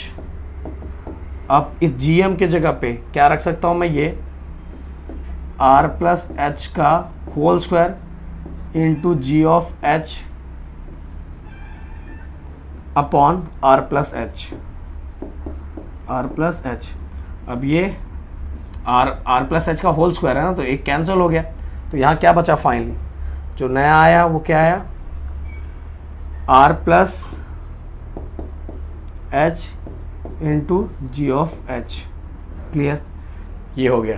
तो भाई ये कभी कभार ना हमें ऐसा आता है कि हमें acceleration due to gravity at certain height दिया रहता है, आर की वैल्यू दी रहती है, एच की वैल्यू दी रहती है और क्रिटिकल वेलोसिटी फाइंड करना रहता है, तो हम ये वाला फॉर्मूला यूज करते हैं, क्योंकि इसमें देखोगे ये वाले फॉर्मूले में एक्सेलरेशन ड्यू टू ग्रेविटी से रिलेटेड कुछ है ही नहीं, बट अगर न्यूमेरिकल के अंदर हमें जी ऑफ एच की वैल्यू दी है तो हमें ये वाला फॉर्मूला यूज करना रहता है। अब आपके मन में कंफ्यूजन ये आएगा कि सर पर अगर हमें डेरिवेशन बस आता है कि derive the expression for critical velocity for satellite, मतलब क्रिटिकल वेलोसिटी बस निकालने के लिए आता है, तो हमें कहां तक करना है? तो भाई बस आपको यहीं तक करना है, आपको बस यहीं तक सॉल्व करना है, 1 मिनट, यहां तक, बस आपको यहीं तक सॉल्व करना, बस इतना सही। ये तो मैंने कुछ कन्वर्जन बताया जो आपको यूज करना है अगर कभी कभार न्यूमेरिकल्स के अंदर ऐसा आता है कि इसमें आर की वैल्यू दी रहती है, एच की वैल्यू दी है, आर की वैल्यू तो वैसे ही कांस्टेंट है, रेडियस ऑफ द अर्थ तो फिक्स है ना, तो आर की वैल्यू दी रहती है, एच की वैल्यू दी रहती है और जी ऑफ एच हमें दिया रहता है और हमें इससे क्रिटिकल वेलोसिटी फाइंड करना रहता है। तो हम बोलेंगे यार इसके अंदर तो जी दिया हुआ, एम दिया हुआ, स्मॉल आर दिया हुआ है, बट इसमें जी ऑफ एच कहां से आ गया? तो आप कंफ्यूज रहोगे, इसलिए उस टाइम ये वाला फॉर्मूला यूज करना है। तो चलो मेरे ख्याल से ये चीज पता चल गई। अब बढ़ते हैं नेक्स्ट टॉपिक की तरफ। सो गाइस अगर मैं इसको क्लियरली लिखूं, क्योंकि यहाँ टाइपिंग किया हुआ तो हो सकता है सही नहीं दिख रहा होगा, हमें प्रूफ करना है, ये वाला प्रूफ करना है, critical velocity equal to pi rho G upon 3, ये हमें प्रूफ करना है। ये बहुत बार एग्जाम में हमारे आता है और ये टेक्सचुअल क्वेश्चन है, एक्सरसाइज में दिया हुआ है, तो बहुत सारे बच्चे इसको लेके बहुत ज़्यादा कंफ्यूज होते हैं, तो मैंने सोचा इसी के साथ बता दूंगा तो बच्चों के लिए थोड़ा आसान हो जाएगा। तो चलो इसी के साथ एक्सप्लेन कर देते हैं। तो ये याद रखना कि हमें फाइनल ये चाहिए। मैं थोड़ा इसको ऊपर ले लेता हूँ, हाँ ये, चलो अब ध्यान से। सबसे पहले गाइज आपको क्रिटिकल वेलोसिटी का फॉर्मूला पता है, पता ही है क्या है, GM अपॉन आर, क्लियर। अब गाइस ये मुझे m की वैल्यू फाइंड करनी, किसकी वैल्यू फाइंड करनी? m की वैल्यू फाइंड करनी है। तो m की वैल्यू के लिए एक सिंपल सा हमारा, मैं यहाँ 2-3 लाइन ड्रॉ कर देता हूँ, एक लाइन ये, एक लाइन यहाँ ड्रॉ कर देता हूँ। तो rho equal to density is equal to mass upon volume होता है ना, density equal to mass upon volume, and volume of sphere, earth का हम उसको कंसीडर करते हैं स्फीयर, तो वॉल्यूम ऑफ स्फीयर का फॉर्मूला क्या हो जाएगा, क्या हो जाएगा? पहले मैं इसको चेंज कर लेता हूँ, फिर इसके बाद, क्योंकि मुझे ये m की वैल्यू चाहिए, तो m की वैल्यू चाहिए, तो ये दोनों एक दूसरे से मल्टीप्लाई हो जाएंगे, तो m equal to rho into V, okay. अब गाइस रो, v की वैल्यू मतलब वॉल्यूम ऑफ स्फीयर, मैंने बोला ये वॉल्यूम है और यहाँ अर्थ को हमने कंसीडर किया स्फीयर, तो वॉल्यूम ऑफ स्फीयर का फॉर्मूला क्या होगा? 4/3 pi R cube, 4/3 pi R cube, ये हमने लिख दिया। अब गाइस ध्यान से देखो अच्छे से, क्योंकि हमने अर्थ की बात की है ना, रो इंटू 4/3 पाई इंटू आर, मतलब 4/3 पाई आर क्यूब, ये हमारा m की वैल्यू आ गई, क्लियर। अब इस m की वैल्यू को मैं यहाँ पुट करूँगा, यहाँ पुट करूँगा, तो मेरा क्या होगा? V of C equal to GM, मैं एक बार और लिखता हूँ, और इस R को, क्योंकि मैंने यहाँ कैपिटल R लिया तो इसको भी मैं इसकी तरह कन्वर्ट कर लूँगा, स्मॉल r के जगह मैं R प्लस एच लिख सकता हूँ ना, बताया था मैं लिख सकता हूँ, तो R प्लस एच लिखा, और इस m के जगह पे अब क्या आ जाएगा? m के जगह पे दोस्तों G इंटू, m के जगह पे रो into 4/3 into pi into R⁻³ upon R plus H, clear. अब गाइस मैं थोड़ा आपको यहाँ रीड करके दिखाना चाहूँगा, अगर यहाँ होगा, ये देखो, प्रूव दैट द क्रिटिकल, यहाँ अगर दिख रहा हो थोड़ा मैं बड़ा कर दूँ क्या? हाँ ये देखो, prove that the critical velocity, उसी को ऑर्बिटल वेलोसिटी भी बोलते हैं, satellite orbiting close to the earth, close to the earth, ये बहुत इंपॉर्टेंट टॉपिक है, close to the earth. Close to the earth मतलब अगर अर्थ के एकदम नजदीक, बहुत ज्यादा नजदीक अगर वो रोटेट हो रहा है, घूम रहा है, तो वहां हम हाइट को 0 कंसीडर करते हैं, ये दिमाग में रख लेना। अगर कभी भी ऐसा आता है कि जो satellite close to the earth rotate हो रहा है, ऑर्बिट में घूम रहा है, तो वहां हम लोग हाइट को क्या कंसीडर करते हैं? 0 कंसीडर करते हैं, ये दिमाग में दोस्तों रखना, ओके। तो देखो यहाँ हम लोग h को क्या ले लेंगे? h को 0 ले लेंगे, क्योंकि वे satellite very close to the earth है, इसलिए h क्या हो जाएगा? 0 हो जाएगा। तो हमारा ये फाइनल एक्सप्रेशन कैसे हो जाएगा? ये देखो, ये देखो, इसको एक बार ध्यान से देख लो, कैसा हो जाएगा,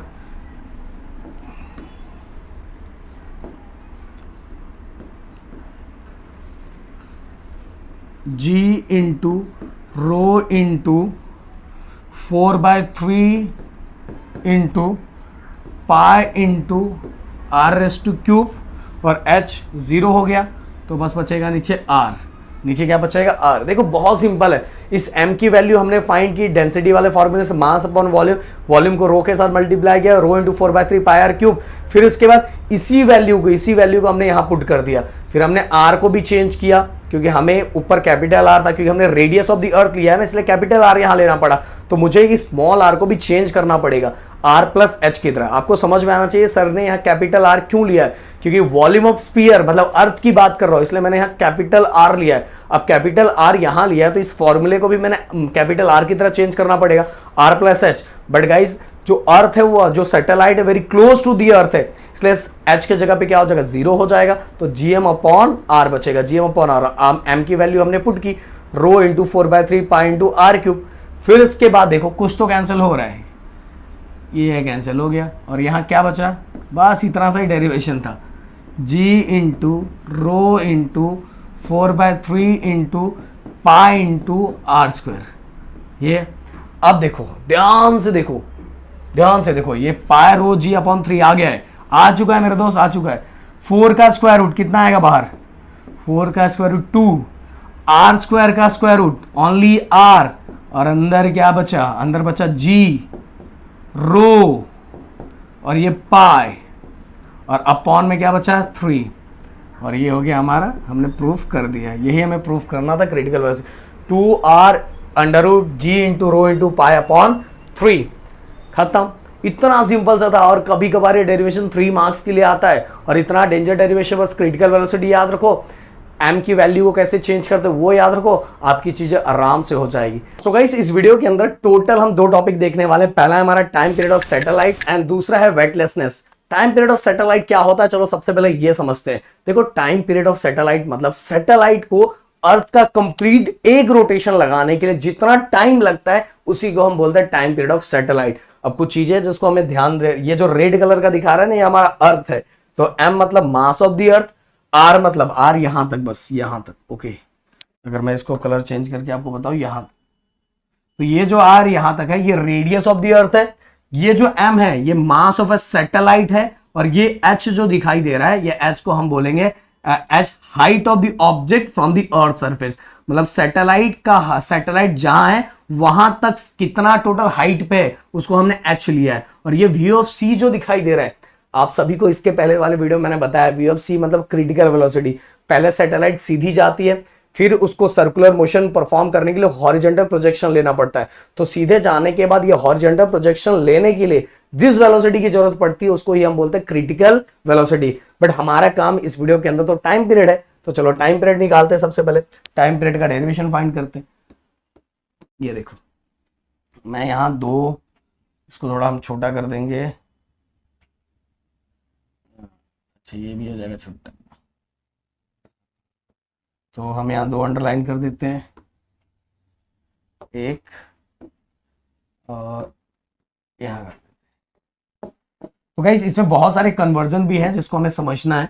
तो सबसे पहले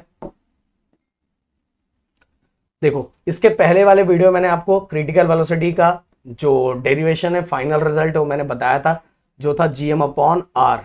ओके, ये हो गया हमारा। अब इसके बाद स्पीड का एक फॉर्मूला और हमने पढ़ा था 9th स्टैंडर्ड में, जो डिस्टेंस अपॉन टाइम होता है। तो यहां सैटेलाइट टोटल कितना डिस्टेंस कवर कर रहा है, टोटल कितना डिस्टेंस कवर कर रहा है। देखो ये सर्कल का सरकमफेरेंस है, सर्कल का क्या है, सरकमफेरेंस। तो सरकमफेरेंस का फॉर्मूला क्या होता है, फॉर्मूला होता है 2 पाई r। तो डिस्टेंस अपॉन टाइम, यहां स्पीड को भी हमने क्या लिया, v, स्पीड को भी v लेते हैं यहां। तो डिस्टेंस अपॉन टाइम, और यहां कौन सी वेलोसिटी थी, क्रिटिकल वेलोसिटी। तो यहां भी हम क्रिटिकल ही लेंगे, क्या लेंगे, क्रिटिकल। तो अब देखो दोनों चीजें सेम हो गई, अगर ये दोनों सेम है तो ये दोनों भी क्या हो जाएगा, सेम हो जाएगा। तो फाइनल अगर ये सेम है तो ये भी सेम हो जाएंगे। तो मैं इसको ऐसा लिख सकता हूं, gm अपॉन r इक्वल 2 पाई r अपॉन t, लिख दिया मैंने। ओके, अब गाइस मुझे क्या फाइंड करना है, मुझे टी की वैल्यू फाइंड करनी, किसकी वैल्यू फाइंड करनी, टी की। तो मैं देखो कैसे करूंगा कि सबसे पहले दोनों साइड में स्क्वायरिंग कर देता हूं, स्क्वायरिंग करूंगा तो ये क्या हो जाएगा, जीएम अपॉन आर। स्क्वायरिंग करने का जहां रूट होगा वो कैंसिल हो जाएगा और जहां रूट नहीं होगा वो स्क्वायर हो जाएगा। तो 2 का स्क्वायर 4, पाई का स्क्वायर पाई का पाई स्क्वायर, आर का आर स्क्वायर एंड टी का टी स्क्वायर। ओके देखो कोई भी चीज अगर मुझे करना है तो मेरा नहीं कि मेरा चलता है, मुझे वो दोनों चीज दोनों साइड करना पड़ेगा। तो मुझे ये रूट हटाना था तो मैंने इस साइड स्क्वायरिंग किया तो रूट हट गया, और इस साइड अगर मैंने इस साइड किया तो मुझे इधर भी करना है। तो 2 का 4 हो जाएगा, पाई का पाई स्क्वायर हो जाएगा, आर का आर स्क्वायर हो जाएगा, टी का टी स्क्वायर हो जाएगा। अब दोस्तों अपने को क्या निकालना है, अपने को टाइम पीरियड निकालना है। क्या निकालना है, टाइम पीरियड निकालना है ना। तो ये डिवाइड में था, इक्वल की साइड आएगा तो मल्टीप्लाई हो जाएगा, ये हो जाएगा टी स्क्वायर। और ये सभी अगर इक्वल की साइड आएंगे तो नीचे है ऊपर चला जाएगा, जो ऊपर है वो नीचे चला जाएगा। मतलब पहले हम ये लिख देते हैं 4 पाई स्क्वायर आर स्क्वायर लिख दिया। अब देखो नीचे वाला ऊपर चला गया एंड ऊपर वाला जीएम नीचे आ गया। ओके अब गाइस देखो एक, चलो मैं यहां पहले डायरेक्ट करवा दूं कि एक कन्वर्जन फैक्टर आपको करवाऊं, नहीं पहले मैं डायरेक्ट पहले सबसे पहले मैं टाइम पीरियड करवा देता हूं पूरी तरह से। तो अब देखो ये स्क्वायर है, स्क्वायर इक्वल के साइड आएगा तो क्या हो जाएगा, स्क्वायर रूट हो जाएगा, स्क्वायर रूट होगा। 4 का स्क्वायर रूट कितना होगा 2, पाई का कितना होता है पाई। अब ये स्क्वायर इक्वल के इस साइड गया है तो पहले हमें 4 का स्क्वायर रूट पता है, 4 का स्क्वायर रूट 2 होता है, पाई स्क्वायर क्या होगा ओनली पाई। अब देखो ये आर स्क्वायर आर क्यूब है, आर क्यूब है और ये नीचे जीएम है, ध्यान दो अच्छे से। तो देखो स्क्वायर इक्वल के इस साइड गया तो 4 का स्क्वायर रूट 2 हो गया, पाई स्क्वायर का पाई हो गया और ये अंदर मल्टीप्लाई हो गया और ये इसका आंसर ये हो गया। Okay R square R cube upon GM, R cube upon GM ये हो गया हमारा। This is expression for time period of a satellite. किसका एक्सप्रेशन हो गया, टाइम पीरियड ऑफ सैटेलाइट का। अब चलते आगे, देखो गाइस यहां तक का डेरिवेशन हो गया टाइम पीरियड का, बट कुछ कन्वर्जन फैक्टर होते हैं। कन्वर्जन फैक्टर मतलब कुछ हमें प्रूफ करने के लिए आता है, जैसे ये प्रूफ करने के लिए आता है T square is directly proportional to R cube. बहुत सारे बच्चे टेंशन लेते हैं कि सर ये कैसे। प्लीज कमेंट करके मुझे ये बताओ, कमेंट करके मुझे आप लोग ये बताओगे कि ये वाला डेरिवेशन, ये वाला ऐसा वाला डेरिवेशन आपने कहीं तो देखा था, कहीं तो देखा था, कैसे उसका नाम स्टार्ट होता था, याद आ रहा है कि नहीं, और 10th स्टैंडर्ड के अंदर देखा था। तो प्लीज कमेंट करके मुझे जरूर बताना। पर हम यहाँ टाइम पीरियड की बात कर रहे हैं तो हमें वैसा प्रूफ करके देना है। तो हम प्रूफ कर सकते हैं, ये वाला जो पार्ट दिखाई दे रहा ना, इसके अंदर देखो 4 कांस्टेंट है, कभी चेंज नहीं होगा, पाई भी कांस्टेंट है, जी भी कांस्टेंट है, एम भी कांस्टेंट है। पर ये आर क्या होता है, ये आर हमारा डिस्टेंस है किसका, सैटेलाइट का फ्रॉम द अर्थ। तो ये चेंज हो सकता है, कभी यहां भी रह सकता है, कभी यहां भी रह सकता है, तो ये वैल्यू चेंज होगी। बट ये 4 पाई जी एम, ये मैं भी यही बोलूंगा, मेरे आगे आने वाले जनरेशन भी यही बोलेंगे, चेंज होने वाला नहीं है। तो जब भी मैं कांस्टेंट एंड इक्वल निकालता हूं तो वहां क्या लगता है, प्रोपोर्शनल का साइन। तो मैंने कांस्टेंट निकाल दिया, तो इक्वल और कांस्टेंट मैंने निकाल दिया तो किसकी वैल्यू लगेगी, प्रोपोर्शनल की साइन। आर स्क्वायर और आर कितना हो जाएगा, आर क्यूब हो जाएगा। तो ये हमने प्रूफ कर दिया, बस इतना सा ही प्रूफ करना था कि 4 पाई स्क्वायर जी एम ये क्या है, कांस्टेंट है, और जब भी कांस्टेंट और इक्वल निकालूंगा तो ये हो गया प्रूफ। अगर एग्जाम में आता है तो ही बच्चे इसको लेके टेंशन लेते हैं, भाई कुछ नहीं, नॉर्मल तरीके से करो, बस लास्ट में जो कांस्टेंट वैल्यू है उसको प्रूफ कर दो कि ये कांस्टेंट है, कांस्टेंट और इक्वल निकाला तो हमारा आएगा प्रोपोर्शनल का साइन, और प्रोपोर्शनल के साइन को प्रोपोर्शनल का साइन को लगाएंगे तो ये हो जाएगा T square is directly proportional to R cube. Okay अब गाइस कुछ और जो हमें, पहले मैं इसको मुझे लगता है हटा देना चाहिए, इसका काम हो गया है, नहीं चलो मैं ऊपर ले लेता हूं सबसे अच्छा। अब देखो एक और कन्वर्जन फैक्टर होगा, कभी कभी हमें न्यूमेरिकल्स में काम आता है। सबसे पहले मैं ये लिख देता हूं t equal to 2 pi under root R cube upon GM लिख दिया मैंने। ओके अब मैं इसको ऊपर ले लेता हूं। डेरिवेशन तो वहीं तक था, डेरिवेशन जो मैंने स्टार्टिंग करवाया था। तो कैसे, ये देखो t इक्वल टू, पहले मैं इसके अंदर कुछ चेंजेस कर देता हूं। r की जगह पे मैं ऐसा भी लिख सकता हूं r प्लस एच का होल क्यूब अपॉन जीएम लिख दिया। अब इस जीएम को मैं रिप्लेस कर सकता हूं कैसे, ये जी ऑफ एच का फॉर्मूला आप सभी को पता होगा, acceleration due to gravity at a certain height. अब याद हो गया होगा सर क्या करवा रहे, GM upon R plus H का होल स्क्वायर, यही फॉर्मूला था ना, यही फॉर्मूला था। अब मुझे जीएम की वैल्यू चाहिए, इसलिए मैं इसको इसके साथ मल्टीप्लाई करूंगा तो जीएम इक्वल टू क्या आ जाएगा, GM equal to G of H R plus H का होल स्क्वायर। तो जीएम की वैल्यू आ गई, जीएम की वैल्यू को हम यहां पुट करेंगे। चलो मैं यहां सामने ही कर देता हूं, 2 पाई आर प्लस एच का होल क्यूब अपॉन जीएम की जगह पे दोस्तों ये आ जाएगा, जी of H into R plus H का होल स्क्वायर। अब देखो ये कैंसिल और यहां कैंसिल, मतलब यहां 2 था यहां 3 था, तो एक बचेगा यहां। तो हमारा फाइनल रिजल्ट क्या आ जाएगा, T equal to 2 pi under root R plus H upon G of H. Okay, ये हो गया एक रिजल्ट, ये हो जाएगा। और एक और रिजल्ट हम ये फाइंड कर सकते हैं, अगर सैटेलाइट, अगर आपके न्यूमेरिकल्स में ऐसा आता है कि satellite very close to the earth, satellite very close to the earth, तो उस समय गाइस, उस समय ध्यान रखना, उस समय ये डेरिवेशन भी क्या चेंजेस हो जाएगा पता है, कि जी ऑफ एच के जगह very close to the earth है, तो acceleration due to gravity which is equal to g हो जाएगा। क्या हो जाएगा, जी। तो very close to the earth है तो सर्टन हाइट पे एक्सेलरेशन ड्यू टू ग्रेविटी नहीं लेंगे, हम उसको जी ही लेंगे, और एच हमारा क्या हो जाएगा, 0 हो जाएगा। अगर satellite very close to the earth है तो हाइट को क्या लेते हैं, 0, और हाइट को अगर 0 ले लिया तो जी ऑफ एच थोड़ी लेंगे, ओनली क्या लेंगे, जी लेंगे। समझ में आया? तो इसके जगह हम चेंज करेंगे, T equal to 2 pi under root, इस एच के जगह पे 0 हो गया, ये बचा ऊपर आर और नीचे क्या बचा, जी। तो ये हो गया, ये डेरिवेशन, ये एक्सप्रेशन किसके लिए है, जब satellite very close to the earth है, very close to the earth. तो गाइस इतना सब चीजें मैं बता दिया, देखता हूं एक साथ अगर सभी चीजें आएगी तो मैं यहां दिखा देता हूं। आ गया,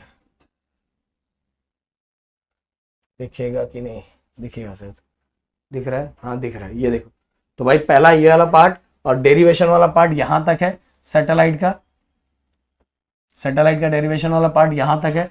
फिर हमने पहला कन्वर्जन किया, मतलब अगर प्रूफ कभी कभी ऐसा आता है, फिर इसके बाद गाइस हमें इस जीएम के जगह पे, अगर मुझे जीएम के को रिप्लेस करना था, जीएम को रिप्लेस कैसे करूंगा, ये वाले फॉर्मूले का यूज करके, तो मैंने रिप्लेस किया।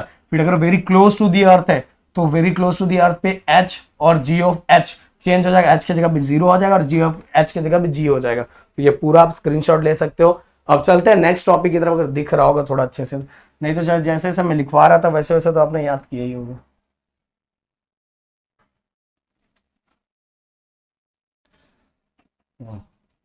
भी शायद दिख रहा होगा, हाँ।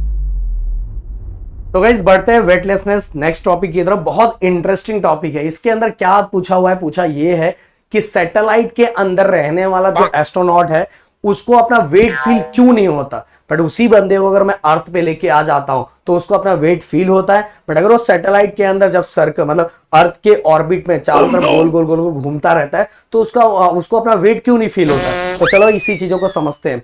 सबसे पहले हम ये समझेंगे कि अर्थ पे रहने वाले बंदे को किस तरह से वेट फील होता है। सबसे पहले इसको समझते हैं। देखो अर्थ पे जो बंदा रहता है उसके ऊपर 2 तरह के फोर्सेस एक्ट होते हैं। सबसे पहले ग्रेविटेशनल फोर्स, ओके, और ग्रेविटेशनल फोर्स के साथ ही जिस सरफेस पे वो खड़ा होता है, सरफेस भी उसके ऊपर एक फोर्स क्रिएट करता है जिसको बोलते हैं normal reaction. Okay, normal reaction. तो नॉर्मल रिएक्शन, और ये हो गया ग्रेविटेशनल फोर्स। तो उस बंदे पे नीचे की तरफ ग्रेविटेशनल फोर्स और वो सरफेस उस बंदे के ऊपर नॉर्मल रिएक्शन एक्ट करता है, और ये दोनों के कारण बंदे को क्या फील होता है, अर्थ के ऊपर वेट फील होता है। बट यही बंदा जब सैटेलाइट के अंदर चला जाता है और सैटेलाइट से गोल गोल गोल गोल चक्कर काटता है, तो सैटेलाइट एंड वो बंदा, एस्ट्रोनॉट और सैटेलाइट दोनों, सुनो ध्यान से, सैटेलाइट और जो अंदर जो बंदा एस्ट्रोनॉट है दोनों कांस्टेंट स्पीड से, एक ही स्पीड से गोल गोल ऐसा घूमते रहते हैं। और क्यों चक्कर गोल गोल काटते हैं आप सभी को पता है। किसी भी चीज को सर्कुलर मोशन परफॉर्म करने के लिए क्या चाहिए रहता है, सेंट्रीपिटल फोर्स। सेंट्रीपिटल फोर्स रहेगा तो ही गोल गोल घूमेगा, और ये सेंट्रीपिटल फोर्स सैटेलाइट को कौन देता है, ग्रेविटेशनल फोर्स। अर्थ का ग्रेविटेशनल फोर्स इसको सेंट्रीपिटल फोर्स देता है, और इसी सेंट्रीपिटल फोर्स के कारण ये गोल गोल घूमते हैं। तो जब गोल गोल दोनों घूमते रहते हैं, कौन गोल गोल दोनों घूमते रहते हैं, सैटेलाइट और उसके अंदर बैठा हुआ एस्ट्रोनॉट। तो दोनों का स्पीड क्या होता है, कांस्टेंट होता है। तो यहां एक चीज तो है, यहां ग्रेविटेशनल फोर्स तो मिल रहा है, ग्रेविटेशनल फोर्स मिल रहा है, but satellite normal reaction act नहीं कर पा रहा है। जो सैटेलाइट है वो सैटेलाइट हमारे एस्ट्रोनॉट के ऊपर नॉर्मल रिएक्शन एक्ट नहीं कर पा रहा है, और इसी रीजन के कारण अंदर बैठा हुआ जो एस्ट्रोनॉट है उसको अपना वेट फील नहीं होता, क्योंकि उसको दो चीजें चाहिए, normal reaction as well as gravitational force. Gravitational force तो लग रहा है, पर ग्रेविटेशनल फोर्स के साथ जो सैटेलाइट, जिस सैटेलाइट के अंदर है, वो सैटेलाइट को भी नॉर्मल रिएक्शन एक्ट करना चाहिए। किसके ऊपर? उस एस्ट्रोनॉट के ऊपर। बट वहां नॉर्मल रिएक्शन नहीं है, और नॉर्मल रिएक्शन नहीं होने के कारण उस बंदे को अपना वेट फील नहीं होता। यही सिंपल सा रीजन है किसका? वेटलेसनेस का। और गाइस, अगर इस चैप्टर का पूरा कंप्लीट तरीके से नोट चाहिए तो प्लीज वीडियो के नीचे कमेंट करो कि सर हाँ सर फटाफट हमें नोट्स बना के दे दो, मजा आ जाएगा चीजों को। गाइस, अभी जो टॉपिक हम कवर करने वाले हैं वो हमारा बाइंडिंग एनर्जी, और बाइंडिंग एनर्जी के अंदर टोटल हम 2 डेरिवेशन देखने वाले हैं। और आपको इन्फॉर्म करना चाहता हूं कि फाइनली आज हमारा ग्रेविटेशन ये चैप्टर भी पूरी तरह से खत्म हो जाएगा। इस तरह से फिजिक्स 1 के अंदर चैप्टर नंबर 1, 2, 3 एंड 5, मतलब टोटल 4 चैप्टर हमने कंप्लीट करवा दिए, मतलब 7 में से 4 चैप्टर हो चुके हैं। फिजिक्स 2 के भी 4 चैप्टर हो चुके हैं। फिजिक्स 2 पूरा का पूरा केमिस्ट्री, मैथ 2 राहुल सर का पूरा हमारे दूसरे चैनल पे आ रहा है, प्रदीप गिरी 11-12 एकेडमी, जिसका लिंक मैं डिस्क्रिप्शन में दिया हूं, जाके प्लीज सब्सक्राइब करो और वीडियो देखना स्टार्ट करो, तो ही भाई कुछ होगा, क्योंकि रिजल्ट पे अच्छे स्कोर चाहिए, इसलिए तो आपके लिए कंटिन्यू हम हार्डवर्क कर रहे हैं। तो चलो सबसे पहले देखते हैं बाइंडिंग एनर्जी क्या होता है। देखो, एक ऐसी एनर्जी जो सैटेलाइट को दी जाती है, जिस एनर्जी का यूज करके सैटेलाइट ग्रेविटी के बाहर निकल जाता है, क्योंकि हर चीजें ग्रेविटी अपनी तरफ उसको अट्रैक्ट करती, खींच के रखती है। तो ये जो खींच के रखी है ना, इससे छुटकारा पाने के लिए सैटेलाइट ग्रेविटी से बाहर जाने के लिए जिस एनर्जी का यूज करता है, वही एनर्जी हमारे लिए क्या होता है? Binding energy. और बाइंडिंग एनर्जी का कभी कभी एग्जाम में ऐसा यूनिट पूछा जाता है, तो भाई एनर्जी है, एनर्जी का यूनिट क्या होता है? जूल होता है। सीजीएस यूनिट क्या होगा? अर्ग होगा। एंड डायमेंशन की बात करूं तो ये देखो यहाँ नीचे दिख रहा है बेस में, पर ऐसा नहीं है, क्योंकि टाइपिंग में ऐसा दिखाई देता है। m⁻1 होता है, l⁻2 होता है, t⁻2 होता है। ये कभी कभार एग्जाम में पूछा जाता है। अब बात करते हैं, थोड़ा आगे चलते हैं।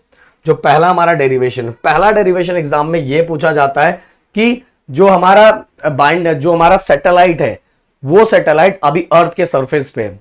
अगर अर्थ के सरफेस पे तो बताओ उसके अंदर एनर्जी, जो बाइंडिंग एनर्जी कितनी होगी, इससे रिलेटेड। तो देखो, अब एनर्जी की अगर मैं बात करूं दोस्तों, तो हमेशा 2 चीजें याद रखो दिमाग में।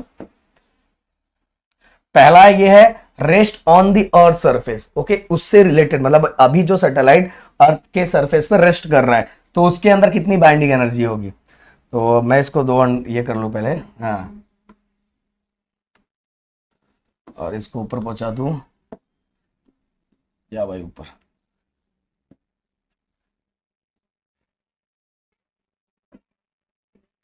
और हमें थोड़ा कलर ले ले, हाँ। तो गाइस देखो, बाइंडिंग एनर्जी अगर मैं आपको एक्सप्लेन करना चाहूं तो आप सभी को पता है कि हाँ, पहले एनर्जी की बात करते हैं तो 2 टाइप की एनर्जी, एक हम kinetic energy and potential energy, ये दोनों एनर्जी की बात करेंगे। सबसे पहले काइनेटिक एनर्जी की अगर मैं बात करूं दोस्तों, तो काइनेटिक एनर्जी, अगर बॉडी रेस्ट में है, किसी चीज मोशन में नहीं है, तो वहां काइनेटिक एनर्जी क्या हो जाएगी? 0 हो जाएगी। एंड अब मैं पोटेंशियल एनर्जी की बात नहीं करूंगा, ग्रेविटेशनल पोटेंशियल एनर्जी की बात करूंगा। और ग्रेविटेशनल पोटेंशियल एनर्जी बुक में डायरेक्ट लिखा हुआ है, पर मैं यहां फाइंड करके आपको दे देता हूं कैसे आता है ग्रेविटेशनल पोटेंशियल एनर्जी। देखो, यहां मैं पहले मैं पोटेंशियल एनर्जी लिखता हूं। पोटेंशियल एनर्जी का फॉर्मूला क्या होता है? mgh, ओके, यही होता है। अब गाइस, ये जो g है, g की value acceleration due to gravity आपको याद होगा कितना होता है? gm अपॉन r², ये होता है। अगर मैं हाइट की बात करूं तो हाइट के लिए क्या लेते हैं? अगर कोई ऑब्जेक्ट सर्टन हाइट पे, मतलब ये अर्थ है और कोई ऑब्जेक्ट सर्टन हाइट पे, तो ये हमारा height of the object plus ये हमारा रेडियस ऑफ द अर्थ, दोनों को प्लस किया जाता है, h प्लस r। तो हाइट, इस हाइट के जगह पे क्या आ जाएगा? r plus h। Total height कितना हो गया? r plus h। बट इस कंडीशन, जो कंडीशन हम करने वाले, उस कंडीशन के अंदर तो हाइट है ही नहीं, तो h क्या हो जाएगा? 0 हो जाएगा। इसलिए gm upon r² into r, ये हो जाएगा। और साथ में सैटेलाइट ग्रेविटी के अपोज करके बाहर जा रही है ना, इसलिए यहां क्या होगा? माइनस होगा। और साथ में यहां एक r कैंसल, तो टोटल मिला के ग्रेविटेशनल पोटेंशियल क्या हो जाएगा? -gmm upon r। बहुत सारे स्टूडेंट डायरेक्ट इसको रट्टा मार लेते हैं, पर मैंने आप सभी को बता दिया, बहुत कम लोग ये बताए होंगे, जाके वीडियोस बहुत सारा देख लेना, समझ जाएगा। बट मैंने डायरेक्ट बता दिया कि कैसे आया, equal to -gmm upon r। इस तरह से हमें ग्रेविटेशनल पोटेंशियल एनर्जी की जो वैल्यू थी वो मिल गई। क्लियर? तो भाई देखो, ये बस याद रखना, h total height h plus R पर, यहां हाइट है ही नहीं, h 0 हो गया, तो r और ये r एक कैंसिल हो गया, तो g m अपॉन r बचा, और जो ग्रेविटी के अगेंस्ट अपोजिट डायरेक्शन में जा रहा है इसलिए यहां साइन माइनस यूज किया जाता है। तो चलो मैं अब यहां डायरेक्ट लिखूंगा minus G M M upon R, ये हो गया हमारा। भाई डेरिवेशन में कुछ दम नहीं है, कुछ भी दम नहीं है, बिल्कुल दम नहीं है। कैसे दम नहीं है देखो बताता हूं। हमने दोनों एनर्जी निकाल ली, काइनेटिक एंड पोटेंशियल। ओके, अब हम यहां दूसरा कलर यूज कर लेते हैं, कौन सा कलर, ये वाला। अब हम टोटल एनर्जी फाइंड करेंगे। टोटल एनर्जी के लिए काइनेटिक एनर्जी प्लस, मैं डायरेक्ट पोटेंशियल लिखता हूं, पर ये पोटेंशियल नहीं है, ये ग्रेविटेशन पोटेंशियल एनर्जी है। तो kinetic energy 0 and potential energy कितनी, minus G M M upon R. Okay, तो देखो प्लस माइनस माइनस, तो जी एम अपॉन आर, ये हो गया हमारा टोटल एनर्जी। और हमेशा याद रखो जो बाइंडिंग एनर्जी होती है वो टोटल एनर्जी का जस्ट अपोजिट होता है, ये हमेशा याद रखो। बाइंडिंग एनर्जी जो होता है वो हमेशा टोटल एनर्जी का जस्ट अपोजिट होता है। ओके, अब देखो टोटल एनर्जी की वैल्यू कितनी है, ये देखो minus G M M upon R. एक मिनट, रे क्या होता है, minus G M M upon R, ये होता है, ये देखो। तो ये माइनस माइनस क्या हो गया, प्लस, प्लस हो गया ना, तो G M M upon R, ये हो गया हमारा binding energy. Binding energy body rest on the earth surface, earth के सरफेस पे बॉडी रेस्ट में है, और बॉडी रेस्ट में है तो उसके अंदर, उस सैटेलाइट के अंदर बाइंडिंग एनर्जी कितनी होगी। तो याद रखना ये सभी वैल्यू याद रखना भी जरूरी है, क्योंकि ये सभी न्यूमेरिकल्स में भी ये फॉर्मूले याद होंगे तो ही तो सॉल्व कर पाओगे। तो G M M upon R हो गया ये। अब चलते आगे, दूसरा, obtain an expression for binding energy of satellite revolving in a circular orbit round the earth. मतलब कहने का मतलब क्या पता दोस्तों, अब जो हमारा सैटेलाइट है ना, जो हमारा सैटेलाइट है वो अर्थ को छोड़ के उसके ऑर्बिट में ऐसे गोल गोल गोल गोल चक्कर काट रहा है, मतलब ऊपर जाके चक्कर काट रहा है। तो सेम, अब चक्कर काट रहा है मेरे दोस्त, तो इसके अंदर काइनेटिक एनर्जी तो रहेगा ही, रहेगा ना। तो काइनेटिक एनर्जी का फॉर्मूला क्या था, 1/2 mv square of C, mv square of C. और अगर मैं बात करूं, ये जो v स्क्वायर ऑफ सी है ये क्रिटिकल वेलोसिटी है, और क्रिटिकल वेलोसिटी का फॉर्मूला क्या होता है, G M upon R. GM upon R होता है, क्या होता है, जीएम अपॉन आर, याद रखो जीएम अपॉन आर होता है। आर मैं क्यों ले रहा हूं, आप सभी को स्मॉल आर क्यों ले रहा हूं, क्योंकि अब जो हमारा सैटेलाइट है ना वो ऊपर घूम रहा है, ऊपर घूम रहा है, तो एच प्लस आर, ये हम डायरेक्ट क्या ले लेते हैं, स्मॉल आर। एच मतलब height of the object from the earth surface को हम एच लेते हैं, और रेडियस ऑफ द अर्थ को आर लेते हैं। ये टोटल को मिला के हम डायरेक्ट क्या ले सकते हैं, स्मॉल आर। वैसे आपने पीछे के सभी वीडियोस देखे होंगे तो आपको पता होगा। तो फॉर्मूला क्या होता है, क्रिटिकल वेलोसिटी का फॉर्मूला क्या था, under G M upon R. ये होता है हमारा काइनेटिक एनर्जी का formula, 1/2 mv square of C. पर ये यहाँ कौन सी वेलोसिटी होती है, क्रिटिकल वेलोसिटी ना, हॉरिजॉन्टल प्रोजेक्शन के लिए। तो इसीलिए v ऑफ c के जगह पे हम क्या रखेंगे, under G M upon R, under G M upon R. आप बोलोगे सर ये इधर तो रूट है, भाई यहाँ स्क्वायर था ना इसलिए रूट क्या हो गया, कैंसिल हो गया। तो हमारा फाइनल रिजल्ट क्या आ गया, 1/2, सीधे लिख लेता हूं G M small M upon R, ऐसा मैंने लिख दिया। क्लियर। अभी हमारा हो गया काइनेटिक एनर्जी। अब काइनेटिक एनर्जी के बाद दोस्तों हमें क्या निकालना है, हमें निकालना है पोटेंशियल एनर्जी। मैं अंडरलाइन कर दूं, हाँ। अब काइनेटिक एनर्जी के बाद हमें निकालना है पोटेंशियल एनर्जी, ग्रेविटेशनल पोटेंशियल जो हमने ऑलरेडी फाइंड किया हुआ है।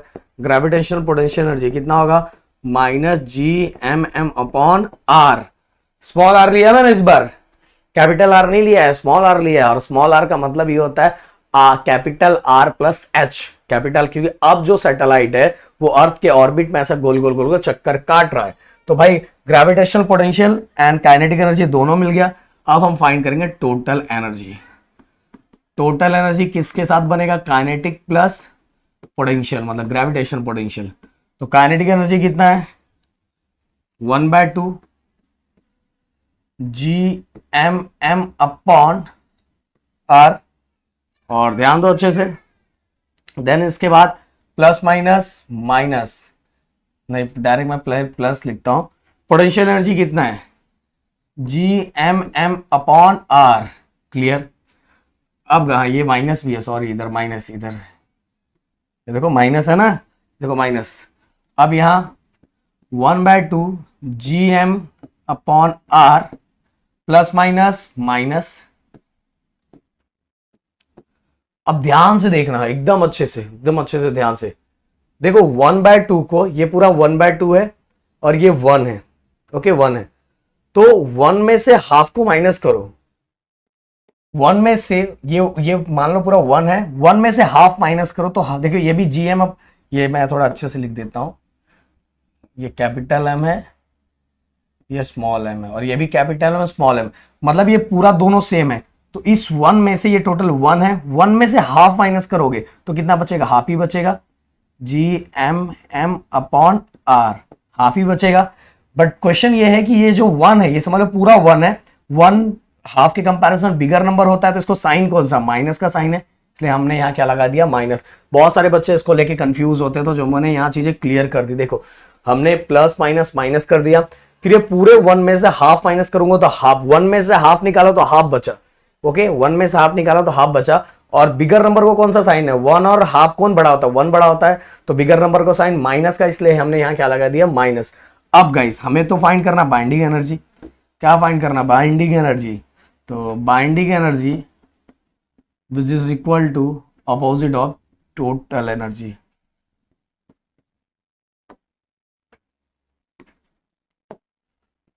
टोटल एनर्जी, तो टोटल एनर्जी कितना है मेरे दोस्त, -1/2 GMM अपॉन R।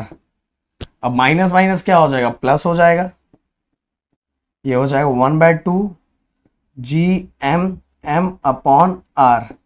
अब बहुत लोग बोलेंगे सर ये प्लस लगाना कंपलसरी, नहीं बिल्कुल लगाना कंपलसरी नहीं है, बट मैं यहाँ बताने के लिए मैं ऐसा लिख दे रहा हूँ। बहुत सारे बुकों में लिखा भी रहता है इसके लिए, बट आप नहीं लिखोगे तो भी चलेगा। अब देखो गाइस, ये हो गया बाइंडिंग एनर्जी किसके लिए, when any object revolving around the earth, अगर कोई भी ऑब्जेक्ट अर्थ के चारों तरफ रिवॉल्व हो रहा है तो उस समय उसके अंदर एक बाइंडिंग एनर्जी कितना रहेगा, 1/2 GMM अपॉन R। बट मैं इसको थोड़ा और चेंज करता हूं, 1/2 GMM अपॉन ये जो R है ना, R मतलब क्या होता है, R प्लस H। तो भाई आप ऐसा भी लिख सकते हो, क्योंकि आप सभी को पता है स्मॉल r मतलब हमारा radius of the earth plus height of the object, और दोनों को मिला के हमारा क्या होता है, स्मॉल r। तो इसलिए स्मॉल r की जगह मैं क्या लिख सकता हूं, r प्लस h। तो गाइस दोनों चीजें हमने फाइंड कर दी, और यहां हमारा पूरी तरह से एक्सप्रेशन कंप्लीट हो गया, दोनों एक्सप्रेशन कंप्लीट हो गया। एक हमारा on the rest on the surface of earth, revolve around the surface, मतलब रिवॉल्व अराउंड दी अर्थ, ये दोनों चीजों का हमने बाइंडिंग एनर्जी फाइंड कर लिया। और बहुत सिंपल है, बहुत ज्यादा सिंपल है। पहले वाला हमारा क्या था, सिंपल सा काइनेटिक एनर्जी, इसके अंदर 0 था, बस हमें क्या ग्रेविटेशनल पोटेंशियल फाइंड करना था, और बस ग्रेविटेशनल पोटेंशियल जो हमें मिला उसको क्या कर दो, बस binding energy equal to minus of total energy, वहां पुट कर दिया, माइनस माइनस कैंसिल हो गया, आंसर डायरेक्ट प्लस में आ गया।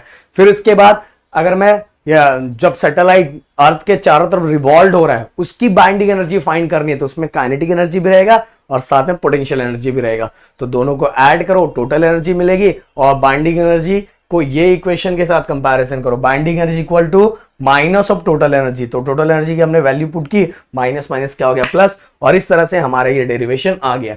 Okay clear. अब मिलते हैं नेक्स्ट वीडियो में, thank you so much guys. और यहां ये अपना चैप्टर खत्म होता है, और मिलेंगे कौन से चैप्टर के साथ, प्लीज कमेंट करना कौन सा चैप्टर हम स्टार्ट करें। जय हिंद दोस्तों।